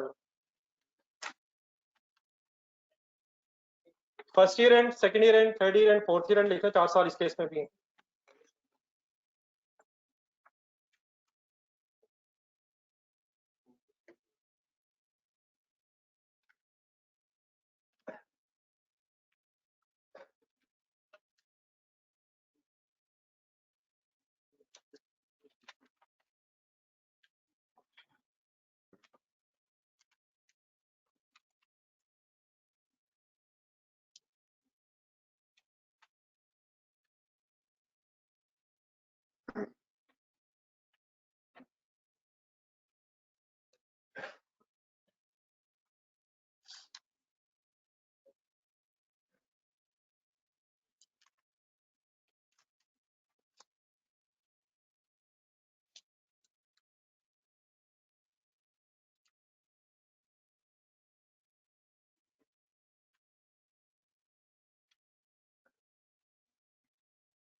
एक आईडी टेबल बना के पहले 2 साल की मुझे वर्किंग करवा दें, बाकी फिर आप सेकंड और थर्ड और फोर्थ ईयर कंप्लीट कीजिएगा। एक मिनट जरा बस एक दो बातें मेरे से सुन लें दोबारा, ताकि दोबारा कभी भी अगर जरूरत पड़े तो आपको फिर जहन में याद आ जाए। जी टेबल बन गया, टेबल बन गया सर। ये बेटा ऑनलाइन स्टूडेंट्स रुक जाइए कैंडी, मैं ये नहीं कह रहा आप नहीं कर सकते, लेकिन पहले 2 इयर्स में कैसे वर्किंग होती है वो जरा मेरे साथ रिवाइज करना। देखिए सर, फर्स्ट ईयर रेट जो आगे किससे मल्टीप्लाई होता है? कॉस्ट से, विदाउट डिडक्टिंग रेजिडुअल वैल्यू, क्योंकि रेजिडुअल वैल्यू का इफेक्ट रेट की कैलकुलेशन में ऑलरेडी आ चुका है। तो फर्स्ट ईयर रेट किससे मल्टीप्लाई होगा? कॉस्ट से 39.95%। आंसर बताएं मुझे, फाइनल आंसर बताएं। रुपीज ने राउंड ऑफ हो जाना रुपयों में, अमाउंट ने रुपीज में राउंड ऑफ हो जाना। 320 पे गेम खत्म करें,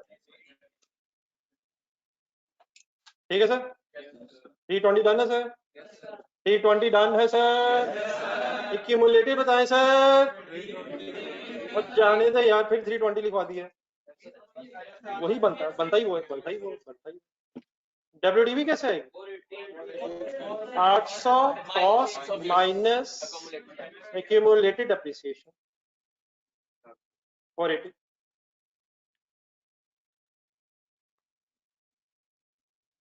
ओके सर, नेक्स्ट ईयर कहां से शुरू करूं? 480 इंटू तो फर्स्ट ईयर रेट कॉस्ट है, और सेकेंड ईयर से ऑनवर्ड्स रेट WDV से मल्टीप्लाई होना शुरू हो जाएगा। बस बाकी टेबल आप वापस, और प्लीज अब इसमें कोई राउंडिंग ऑफ का भी एरर नहीं होना चाहिए, ये बस जज्बा चाहिए। आप बिस्मिल्लाह पढ़ें और साथ इंशाल्लाह कर दें, इंशाल्लाह को अल्हम्दुलिल्लाह में कन्वर्ट करने की कोशिश करें। नहीं सर, काम करके सर, मतलब ठीक है, ठीक है सर।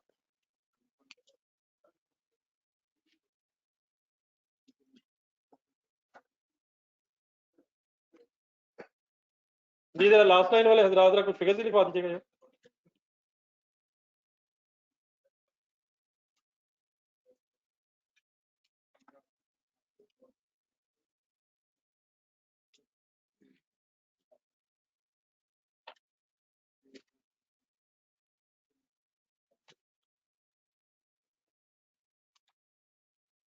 जी सर, को लास्ट लाइन में बैठा सर, सेकेंड ईयर की बड़ा डेप्रिसिएशन कह रहे हैं यार, क्या होगा?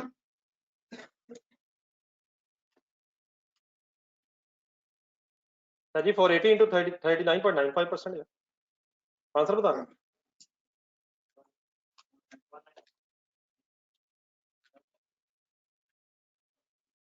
आंसर ही नहीं है, पहले साल के सही नहीं आया। और सर वो आने दें सर, मतलब पहले साल की बात करें, क्या आंसर आ रहा है?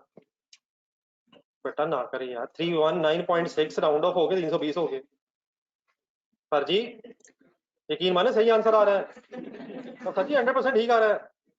319.6 राउंड ऑफ हो गया 320 रुपये पे। और सर ना करें सर, ना करें, ये जालिम ना बने सर, ना सर नहीं प्लीज सर। 5 दफा आपने कैलकुलेटर पे इस्तेमाल के लिए, उस गरीब पर सारा दिन यही आना था, अगर कल भी करेंगे फिर उसमें यही आना है। किसी ने कल किया होगा वो भी आया होगा, पास करो यार। पढ़ाई के अलावा अगर कोई बात हो जाए वो ना भी यो समझ आ जाती है। जी सर इस तरफ जरा, अगर ये गेम है तो मैं इधर इस तरफ भी चलूं। मेरे भाई जरा लास्ट टाइम में इधर बैठे, बटा सेकंड ईयर की डेप्रिसिएशन बताइए। 192। साथ वाला भाई जरा क्यूमुलेटेड बता दो। 512। WDV जरा अगली लाइन में आ जाए, अगली नेक्स्ट लाइन। 288 कैसे आया? कॉस्ट बता दें। ये 800 माइनस 512, ठीक है सर जी। थर्ड ईयर क्या आंसर बताया जी कोई? 288 इससे सबसे दरमियान से कोई हो रहे?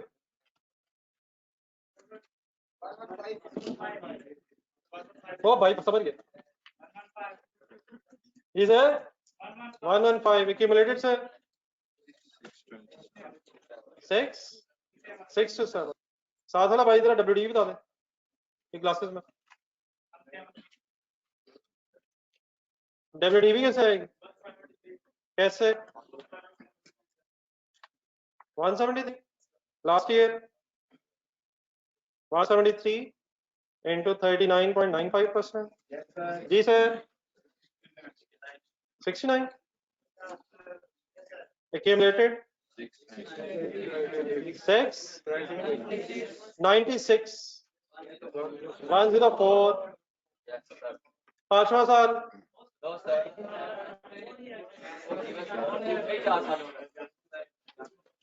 उसने 4 सालों का पूछा नहीं है, इसकी लाइफ ही 4 साल है, वरना 5वें साल की चले मैं पूछ लेता हूँ। लाइफ 4 साल है, लेकिन बात बार मजाक में ना इधर उधर ले जाइएगा। फर्स्ट साइन जरा देख लें। नहीं बिल्कुल ठीक है, ये भाई की बात बिल्कुल ठीक है। इसकी लाइफ कितनी है क्लियर है सबको? 4 ईयर्स। लेकिन फिर मेरा अगला सवाल सुने, अपना टेबल देखिए, एसेट जीरो क्यों नहीं हुआ?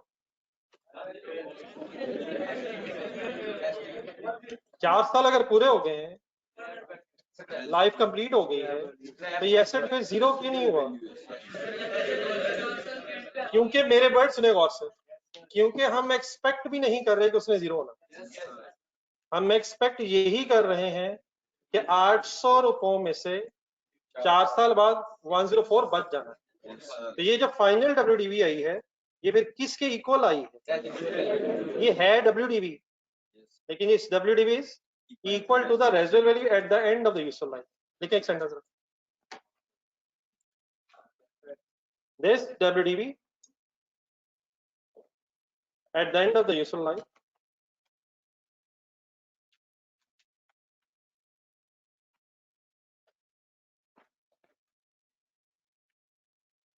is equal to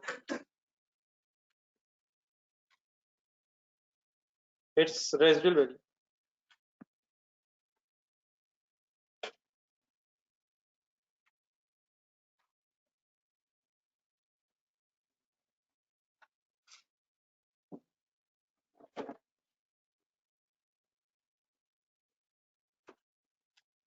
ये बड़ा ऑनलाइन स्टूडेंट्स क्लियर है?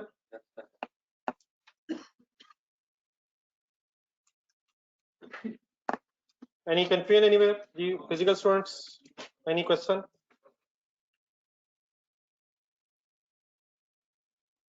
ये चले आगे बेटा, क्वेश्चन नंबर 2 पे है।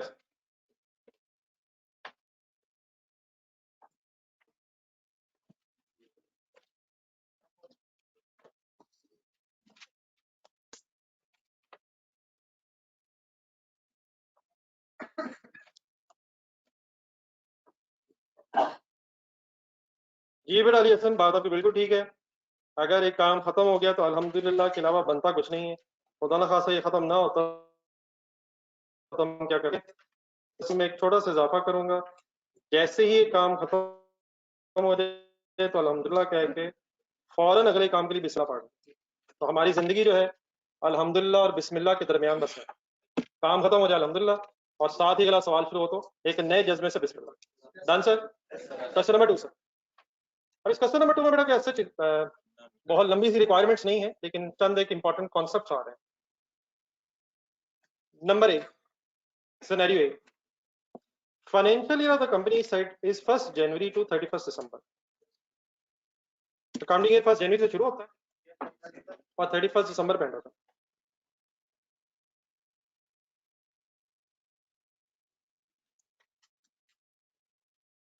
WDV at the end of the useful life is equal to residual value. Please listen, लिखे sentence. This WDV at the end of the useful life is equal to residual value. Just एक minute, ये बड़ा kindly बता दीजिएगा अगर लिखिएगा।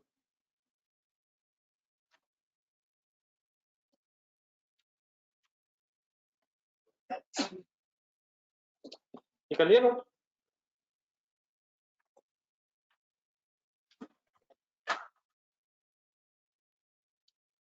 Please waiting from your side, लिखिए।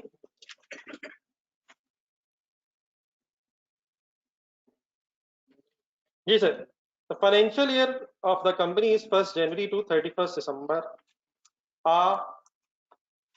अगले 3 वर्ड्स अंडरलाइन करें। Non current asset,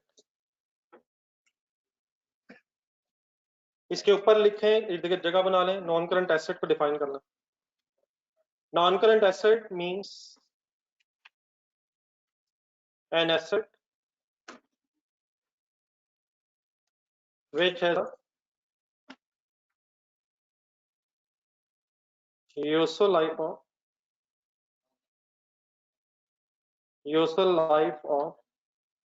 more than 1 accounting year।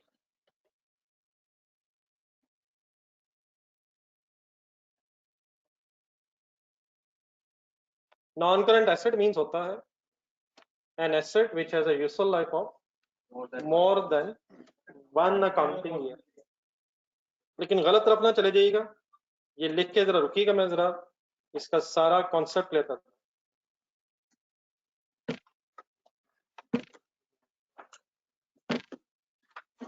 देखिए सर, ये यही वाले वर्ड्स अगर लिखते हुए किसी को याद आए हो, मोर देन 1 ईयर, तो प्रॉपर्टी प्लांट एंड इक्विपमेंट की डेफिनेशन में भी थे।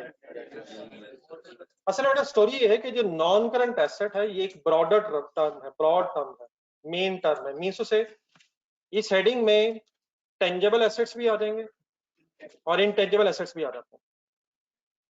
लेकिन प्रॉपर्टी प्लांट इक्विपमेंट की डेफिनेशन होना देख लें, एक नजर अपने रजिस्टर में देख लेना, अपने रजिस्टर में काइंडली देख लें।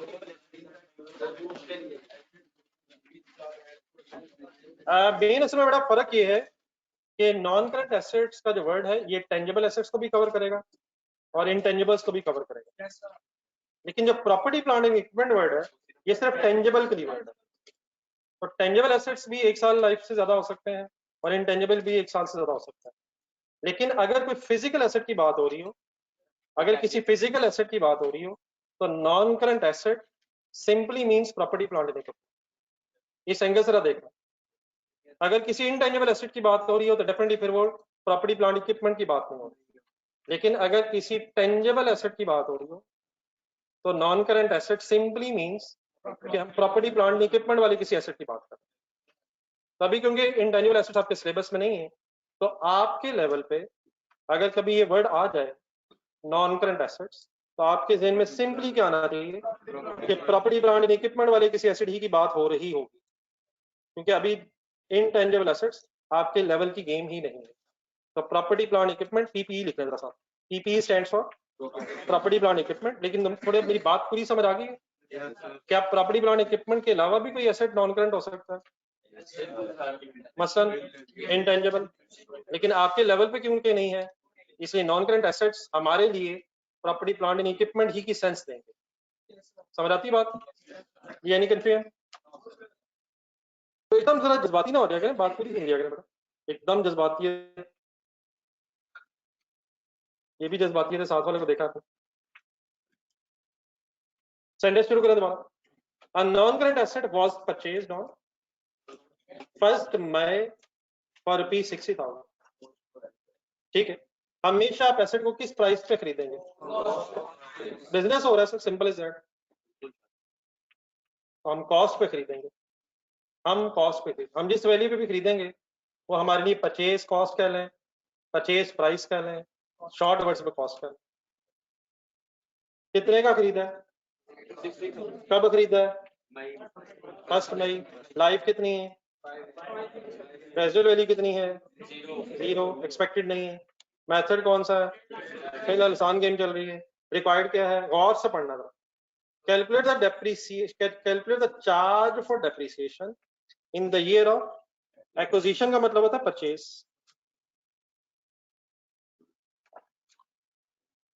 मतलब मैं अगर आपसे कहूं कि आप लोगों ने व्हीकल एक्वायर की है, व्हीकल की एक्विजिशन की है, इसका मतलब आपने व्हीकल परचेज, तो एक्विजिशन परचेज की सेंस में आता है। दोबारा सेंटेंस शुरू करें। Calculate the charge for depreciation in the year of purchase if अब जरा इंग्लिश का जरा टेस्ट है आपका। proportion of a full year's depreciation is charged according to the period for which the asset has been held। if से आगे जरा दोबारा पढ़ें और मुझे ये बताएं फुल ईयर पॉलिसी कह रहा है या टाइम बेसिस कह रहा है।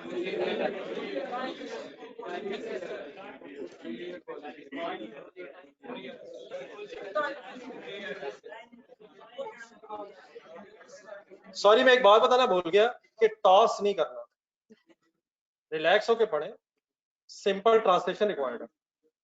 सबके सामने सेम सेंटेंस है, सबके सामने सेम सेंटेंस है, तो जवाब डिफरेंट क्यों है।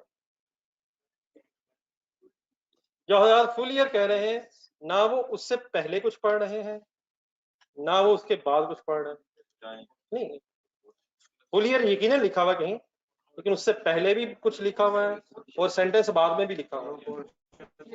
वो कहता है इफ द प्रपोर्शन, प्रपोर्शन से क्या मुराद क्या है, परसेंटेज, हिस्सा, प्रपोर्शन ऑफ क्या, फुल ईयर पॉलिसी डेप्रिसिएशन का कुछ हिस्सा, अकॉर्डिंग टू व्हाट, एंड वाले words, according to the asset.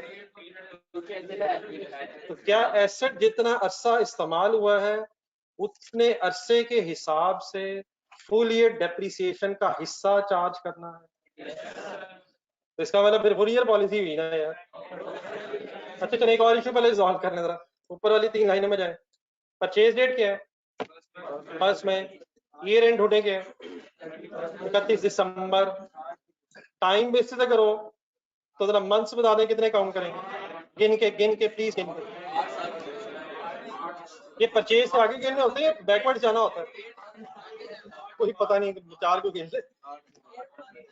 8 गिन लिए सबने, 8 तो जरा एक सेकंड फाइनली ये रिक्वायरमेंट देख लें। मुझे बताएं हम 8 मंथ्स की चार्ज करें या 12 मंथ्स की चार्ज करें। सब क्लियर है please. Requirement means time basis है। फुल ईयर डेप्रिसिएशन का proportion according to the period the asset is used by the business. तो ब्रैकेट में लिखे एंड में जाके टाइम बेसिस की बात हो रही। फुल ईयर पॉलिसी का प्रोपोर्शन करना, फुल ईयर डेप्रिसिएशन का हिस्सा बनाना, कितने अरसे के हिसाब से, जितने अरसे एसेट हेल्ड रहा है। प्लीज मैं को फोर्स तो नहीं कर रहा कि ये टाइम बेसिस है, वैसे तो फोर्स होते भी नहीं है, नहीं होना भी नहीं चाहिए सर, सीधी सी बात है। जी सर वर्किंग करवा दें फिर ये जल्दी जल्दी जल्दी फाइंड अप कैसे करूं working. What is cost, what is residual value, what is the life is equal to 12,000 तो बन जाएगा पर एनम।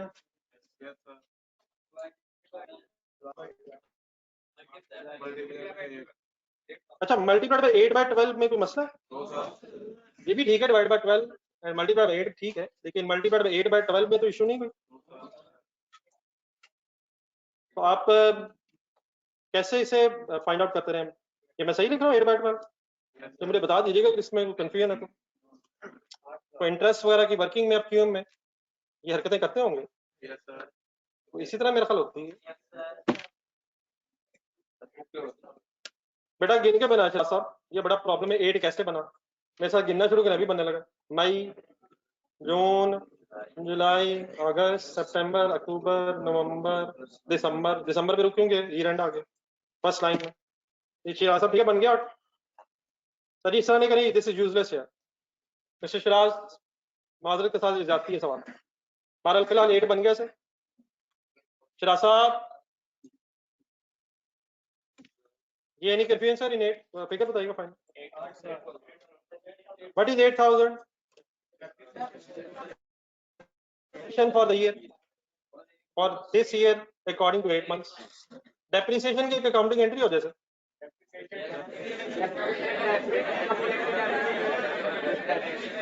लिखें इसके नीचे, जल्दी से लिखें, एक्यूमुलेटेड डेप्रिसिएशन वाली बाय डिफॉल्ट डेप्रिसिएशन डेबिट लिखें जल्दी से अपने हाथ से, जहां जहां जगह मिले डेप्रिसिएशन की एंट्री लिखी रहें।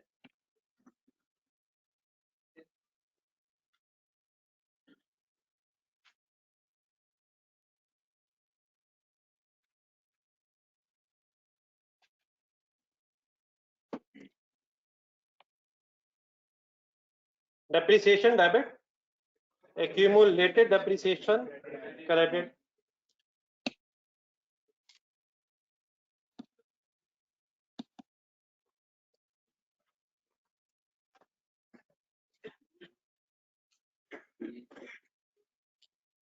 ये बी रिक्वायरमेंट बी सिनेरियो में चलो आगे।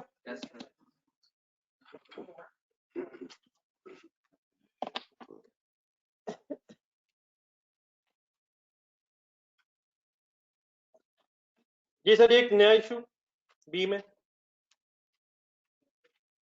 An office property cost 5 million rupees, of which the land value is 2 million and the cost of the building is 3 million। जब कभी बड़ा ये वर्ड यूज होता है ना प्रॉपर्टी, तो इसमें फिर लैंड बिल्डिंग शायद कंबाइंड आ रहा होता है। वैसे तो डेफिनेटली अगर सिर्फ प्लॉट हो तो उसके लिए भी कभी कभी वर्ड बोला जा सकता है। अगर आपके पास कोई प्लॉट खरीदा आपने, बोल लेते हैं प्रॉपर्टी। लेकिन इस वक्त जो प्रॉपर्टी हमारे सामने आ रही है, इसकी ऑफिस प्रॉपर्टी जो आ रही है, इसकी टोटल कॉस्ट कितनी, और उसका एक ब्रेकअप आ रहा है। 2 million उसमें लैंड की वैल्यू है और बाकी 3 million बिल्डिंग की वैल्यू है। फिर बिल्डिंग की एक लाइफ दी हुई है 50 years, लैंड की लाइफ नहीं दी हुई है।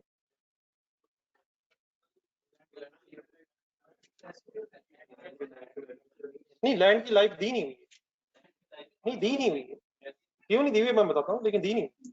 रिक्वायर्ड आंसर क्या है? Calculate the annual depreciation charge on property using the, ये बेटा जो लैंड होती है इसकी जो लाइफ होती है ना, कंसंट्रेट, लैंड की जो लाइफ है ये इनडिटर्मिनेबल। इनडिटर्मिनेबल का मीनिंग जरा सुना।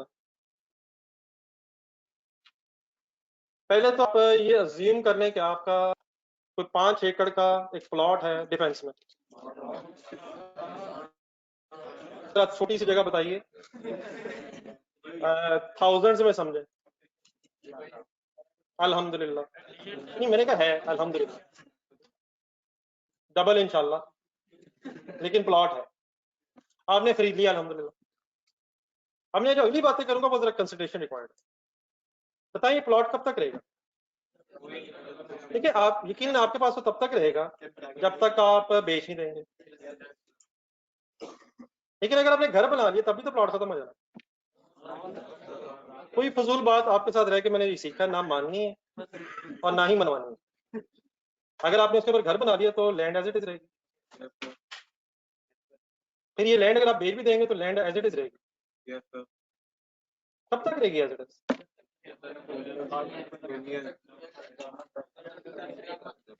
रोजे क़यामत तक ये शायद जमीन ऐसे रहे। हाँ ठीक है, एक से दूसरे, दूसरे के बाद तीसरे, चौथे, पांचवें, तो मैंने लफ्ज इस्तेमाल किया इनडिटर्मिनेबल। तो सवाल ये पैदा होता है क़यामत कब आएगी? हमारी जो हरकतें हैं, लेकिन रब की तरफ से शायद हमारी अभी दस्ती दराज है, तो ये फैसला रब के हाथ में है कि क़यामत कब आएगी। तो इनफाइनाइट एक वर्ड होता है, फाइनाइट मीन होता है लिमिटेड, इनफाइनाइट लफ्ज होता है अनलिमिटेड। तो अल्हम्दुलिल्लाह अनलिमिटेड वाली बात तो नहीं है।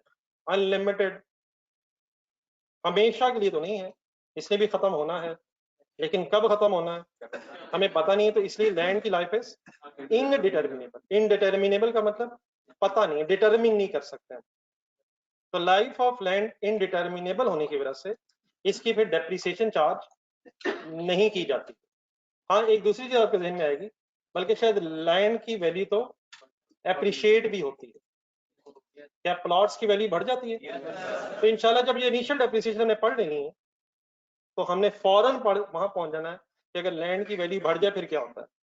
तो फिलहाल यहाँ तक जो हमने डिस्कस किया उसका क्रक्स ये है कि लैंड की वैल्यू क्योंकि इनडिटर्मिनेबल है, इसलिए उसकी डेप्रिसिएशन चार्ज नहीं की जाती है। ये एक छोटा सा नोट आपने, जिनके पास बुक है, इसी रिक्वायरमेंट के नीचे लिखना, और जिनके पास नहीं हो वैसे नोट कर लीजिएगा। Life of the land is indeterminable.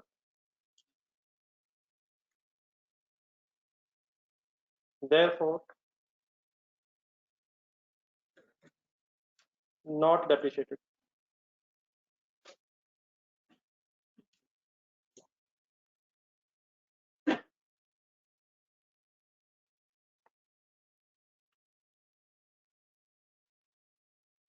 Therefore, not depreciated. क्या लैंड वैसे प्रॉपर्टी, प्लांट एंड इक्विपमेंट का हिस्सा है? टेंजेबल एसेट है, नजर आती है, लाइफ 1 साल से ज्यादा है, बिजनेस में अगर यूज के लिए है ठीक है, लेकिन ये एक एक्सेप्शन टू द स्टोरी है। बाकी एसेट्स जो है वो डेप्रिशिएट होते हैं, लेकिन लैंड की लाइफ इनडिटर्मिनेबल होने की वजह से इसे फिर डेप्रिशिएट नहीं किया जाता। इसका क्या किया जाता है, इंशाल्लाह ये बहस भी हमारी कुछ अर्से बाद आने वाली है। फिलहाल क्या बात हुई, क्या नहीं किया जाता?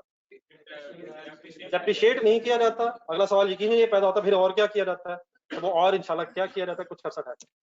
एनी कंफ्यूजन यहाँ तक? जी ऑनलाइन स्टूडेंट्स,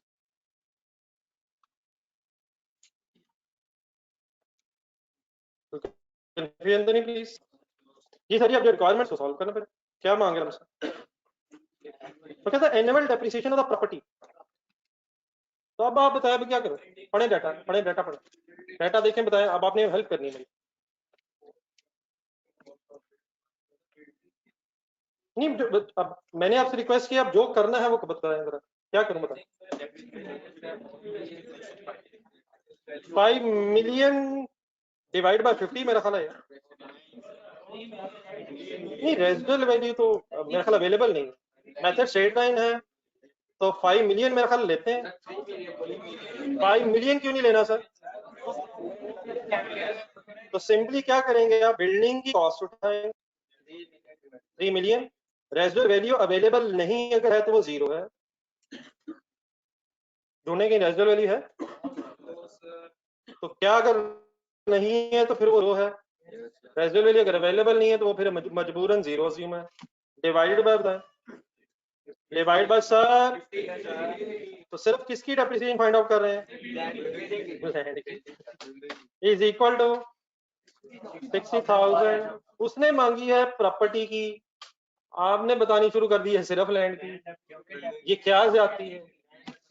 प्रॉपर्टी में से सिर्फ आप किसकी डेप्रिसिएशन बता रहे हैं? तो क्या प्रॉपर्टी में बस बिल्डिंग ही डेप्रिशिएट होनी है?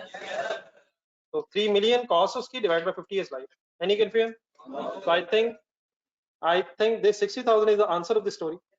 देखें तो रिक्वायरमेंट, तो क्योंकि 5 मिलियन के अंदर, 5 मिलियन के अंदर लैंड की भी 2 मिलियन वैल्यू है। और बेटा फैसल, खुदा के लिए सवाल बेटा बार बार लिखने के बजाय पढ़ तो सही। ऑफिस प्रॉपर्टी की कॉस्ट क्यों नहीं ली माय डियर? देख तो सही यार।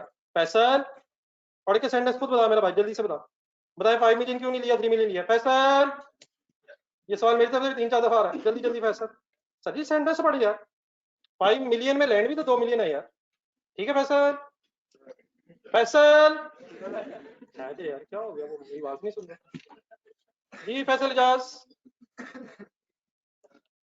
जी सर, ये अकॉर्डिंग टू क्वेश्चन 60 हो क्या सर? लेकिन सर इसमें एक छोटी सी वर्किंग और करवानी है आपने, वो रिक्वायर्ड नहीं है। बस बस, आपने मुझे इस डेटा से WDV ऑफ प्रॉपर्टी कैलकुलेट करवानी है। हेडिंग बना दो, WDV of property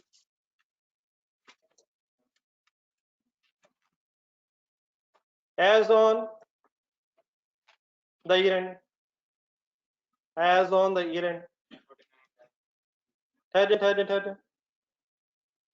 WDV of property year end पे as on year end क्या मतलब किस दिन, जब year end आ गया, फर्स्ट year end हो गया, खुद नहीं लिखना, कैलकुलेट करवाना। यहाँ तक लिख लिया जो मैंने लिखा, क्या कैलकुलेट करने लगे हम, साल गुजर गया, WDV बतानी है आपने। WDV का फॉर्मूला बोला, आहिस्ता आहिस्ता आहिस्ता आहिस्ता आहिस्ता आहिस्ता आहिस्ता आहिस्ता आहिस्ता। कॉस्ट बताएं कितनी है, कॉस्ट प्रॉपर्टी की कॉस्ट 5 मिलियन लिखे, 50 लाख।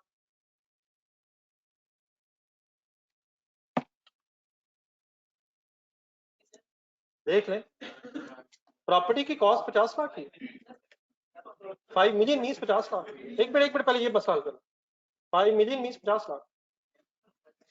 एक मिनट नहीं, खतरनाक बात है ये। आप क्या बेटा, जो WDV है आपकी बैलेंस शीट जरा ज़हन में बनाए, क्या उसमें लैंड भी आनी चाहिए, एसेट है, और बिल्डिंग भी आनी चाहिए। तो हाँ, एक तरीका ये हो सकता है कि हम लैंड अलहदा लिख लें और बिल्डिंग अलहदा लिख लें, लेकिन डरने की क्या जरूरत है, हम प्रॉपर्टी लिख लेते हैं। तो प्रॉपर्टी में लैंड है, प्रॉपर्टी में लैंड है, लैंड है, क्या लैंड एसेट है। अब एक वर्ड को आप कंफ्यूज करें, मैंने इसलिए तो ये वर्ड जान के लिखा है। WDV में निकालने लगा और मैंने कॉस्ट लिख दी।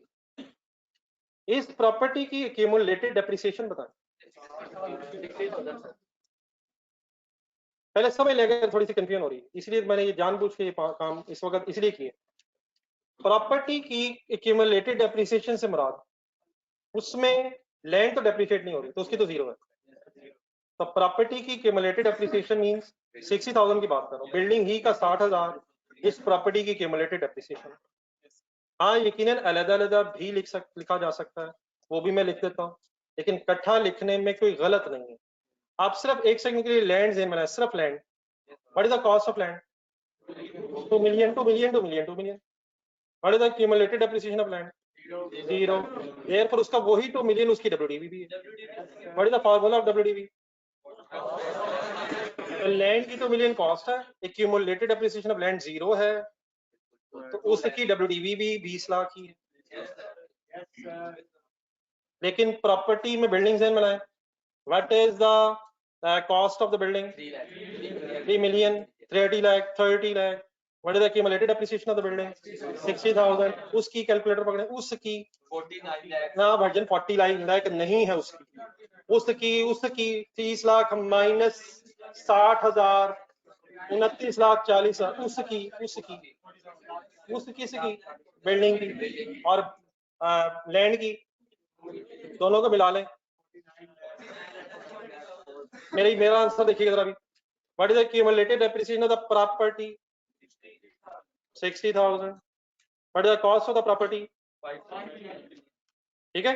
तो what is answer, what is my answer, 49 lakh 40,000। What is this WDV of the property as a whole, property as a whole, ठीक है। लेकिन एक मिनट ऐसी कंफ्यूज नहीं कीजिएगा, इसकी सेग्रीगेशन करना है। जस्ट मिनट, देखें बेटा, पहले इसकी सेग्रीगेशन कर लेते हैं। लैंड के एंगल से कोई डिस्कशन की जाए तो what is the cost of land, 2 million. What is the cost of land, 2 million. What is the accumulated depreciation of land, उसकी डेप्रिसिएशन ही नहीं है तो उसकी एक्यूमुलेटेड भी नहीं है, देयरफॉर उसकी WDV as it is 2 million. WDV 0 नहीं है बेटा,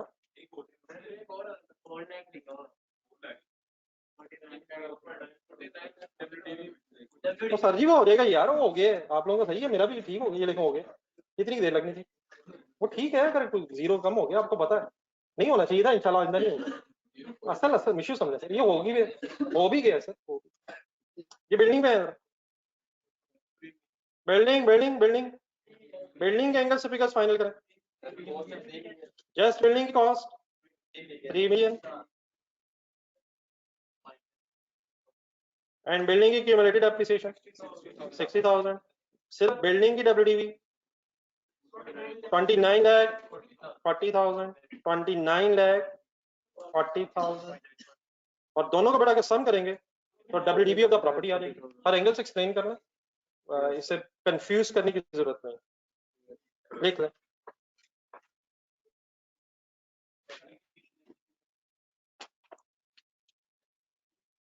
ये एक मिनट, ये ऑनलाइन स्टूडेंट से क्लियर। बेटा मोहम्मद अहमद यार, ये क्या सवाल है यार, अब इसका क्या क्या मजाक कर रहे हो यार। आप साथ साथ बेटा बात सुनते नहीं, सवाल लिखने पे आपका फोकस है। पता नहीं क्या क्या हो रहा है साथ क्लास में। सवाल में से एक आ गया कि सर क्वेश्चन में तो डेप्रिसिएशन पूछी गई थी, मैं WDV क्यों निकाल रहा हूँ। फिर आप मेरे कहते हैं, मैं ये कहता हूँ मैं ये भी हो सकता है। मैं बताया अब इस वक्त क्या इस चीज का जवाब दूं। सर माजरत है सर, मैंने एक एक्स्ट्रा काम करवाया। मोहम्मद अहमद साहब सॉरी, मैं बताना भूल गया कि ये रिक्वायर्ड नहीं था, मैंने अपनी तरफ से एक रिक्वायरमेंट क्रिएट की। नहीं सर मैंने नहीं बताया होगा, यकीनन मेरी बात नहीं पहुंची होगी।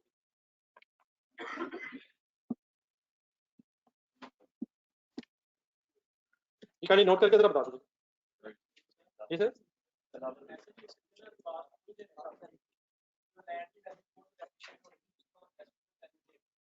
नहीं बेटा रेजिडुअल वैल्यू वो नहीं होती यार।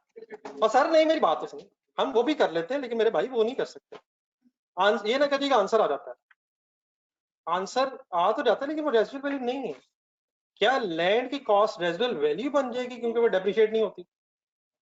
ऐसे ना कर यार, ऐसे नहीं, ये बात ऐसे नहीं, ऐसे कर लेते हैं जो आपने कहा, लेकिन ये बात नहीं कि लैंड क्योंकि डेप्रिशिएट नहीं होनी इसलिए उसकी कॉस्ट रेजिडुअल वैल्यू होती है। ये प्लीज कोई काउंटिंग नहीं। हाँ क्या कर सकते हैं, आई अप्रिशिएट आपने सोचा, लेकिन आप कैसे करें? आप डेप्रिसिएशन कैलकुलेट करने के लिए ऐसे कर लें कि आपने उठाई प्रॉपर्टी की कॉस्ट और उसमें से माइनस कर दी लैंड की कॉस्ट, और देयरफॉर आ गई बिल्डिंग की कॉस्ट, और देयरफॉर बिल्डिंग की कॉस्ट में से बिल्डिंग की रेजिडुअल वैल्यू माइनस हो गई 0 और डिवाइडेड बाय 50। लेकिन अगर 50 लाख को आप 20 लाख से माइनस कर रहे हैं तो क्या समझ के कर रहे हैं? प्रॉपर्टी की कॉस्ट 50 लाख, उसमें से डेप्रिशिएट नहीं होना लैंड की कॉस्ट ने 20 लाख, बाकी रह गया बिल्डिंग की कॉस्ट, उसकी कोई रेजिडुअल वैल्यू नहीं है, और डिवाइड बाय यूजफुल लाइफ। तो रेजिडुअल वैल्यू नहीं बन गई, ये कॉस्ट डेप्रिशिएट ना होने की वजह से प्रॉपर्टी की कॉस्ट में से लेस हो गई। ठीक है, तो कंफ्यूजन तो नहीं रहेगी। ये ऑनलाइन स्टूडेंट्स को कोई और सवाल?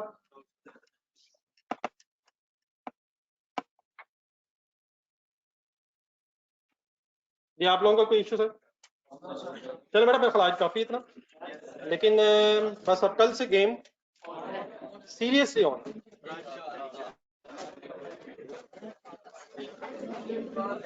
रिवाइज कर लीजिएगा यार, नया काम इसलिए एक मिनट आवाज नहीं कर रहा है सर। कोई होमवर्क बेटा इस वक्त मैं शायद ना दिया करूं आपको, और जो भी होमवर्क दूंगा वो डेप्रिसिएशन की बहस है। हमारा सारा फोकस डेप्रिसिएशन पे होना चाहिए इन दिनों में, और यकीनन आपके पास एक्स्ट्रा टाइम है तो इन दिनों में अपने बाकी सब्जेक्ट्स को टाइम दें। जो लॉ वगैरह है उन्हें रट्टा रुट्टा साथ साथ लगाए, ये एंड में नहीं लगना है। लॉ बी है, ये लॉ के साथ आपने बी लॉ भी पढ़ रहे होंगे, टैक्स भी, सॉरी वो तो बी लॉ ही है, बल्कि लॉ बी लॉ ही है, टैक्स बी लॉ प्योर रट्टा, और जिनकी कॉस्ट है वो तो माशाल्लाह सुभान अल्लाह है। अल्लाह हाफिज़।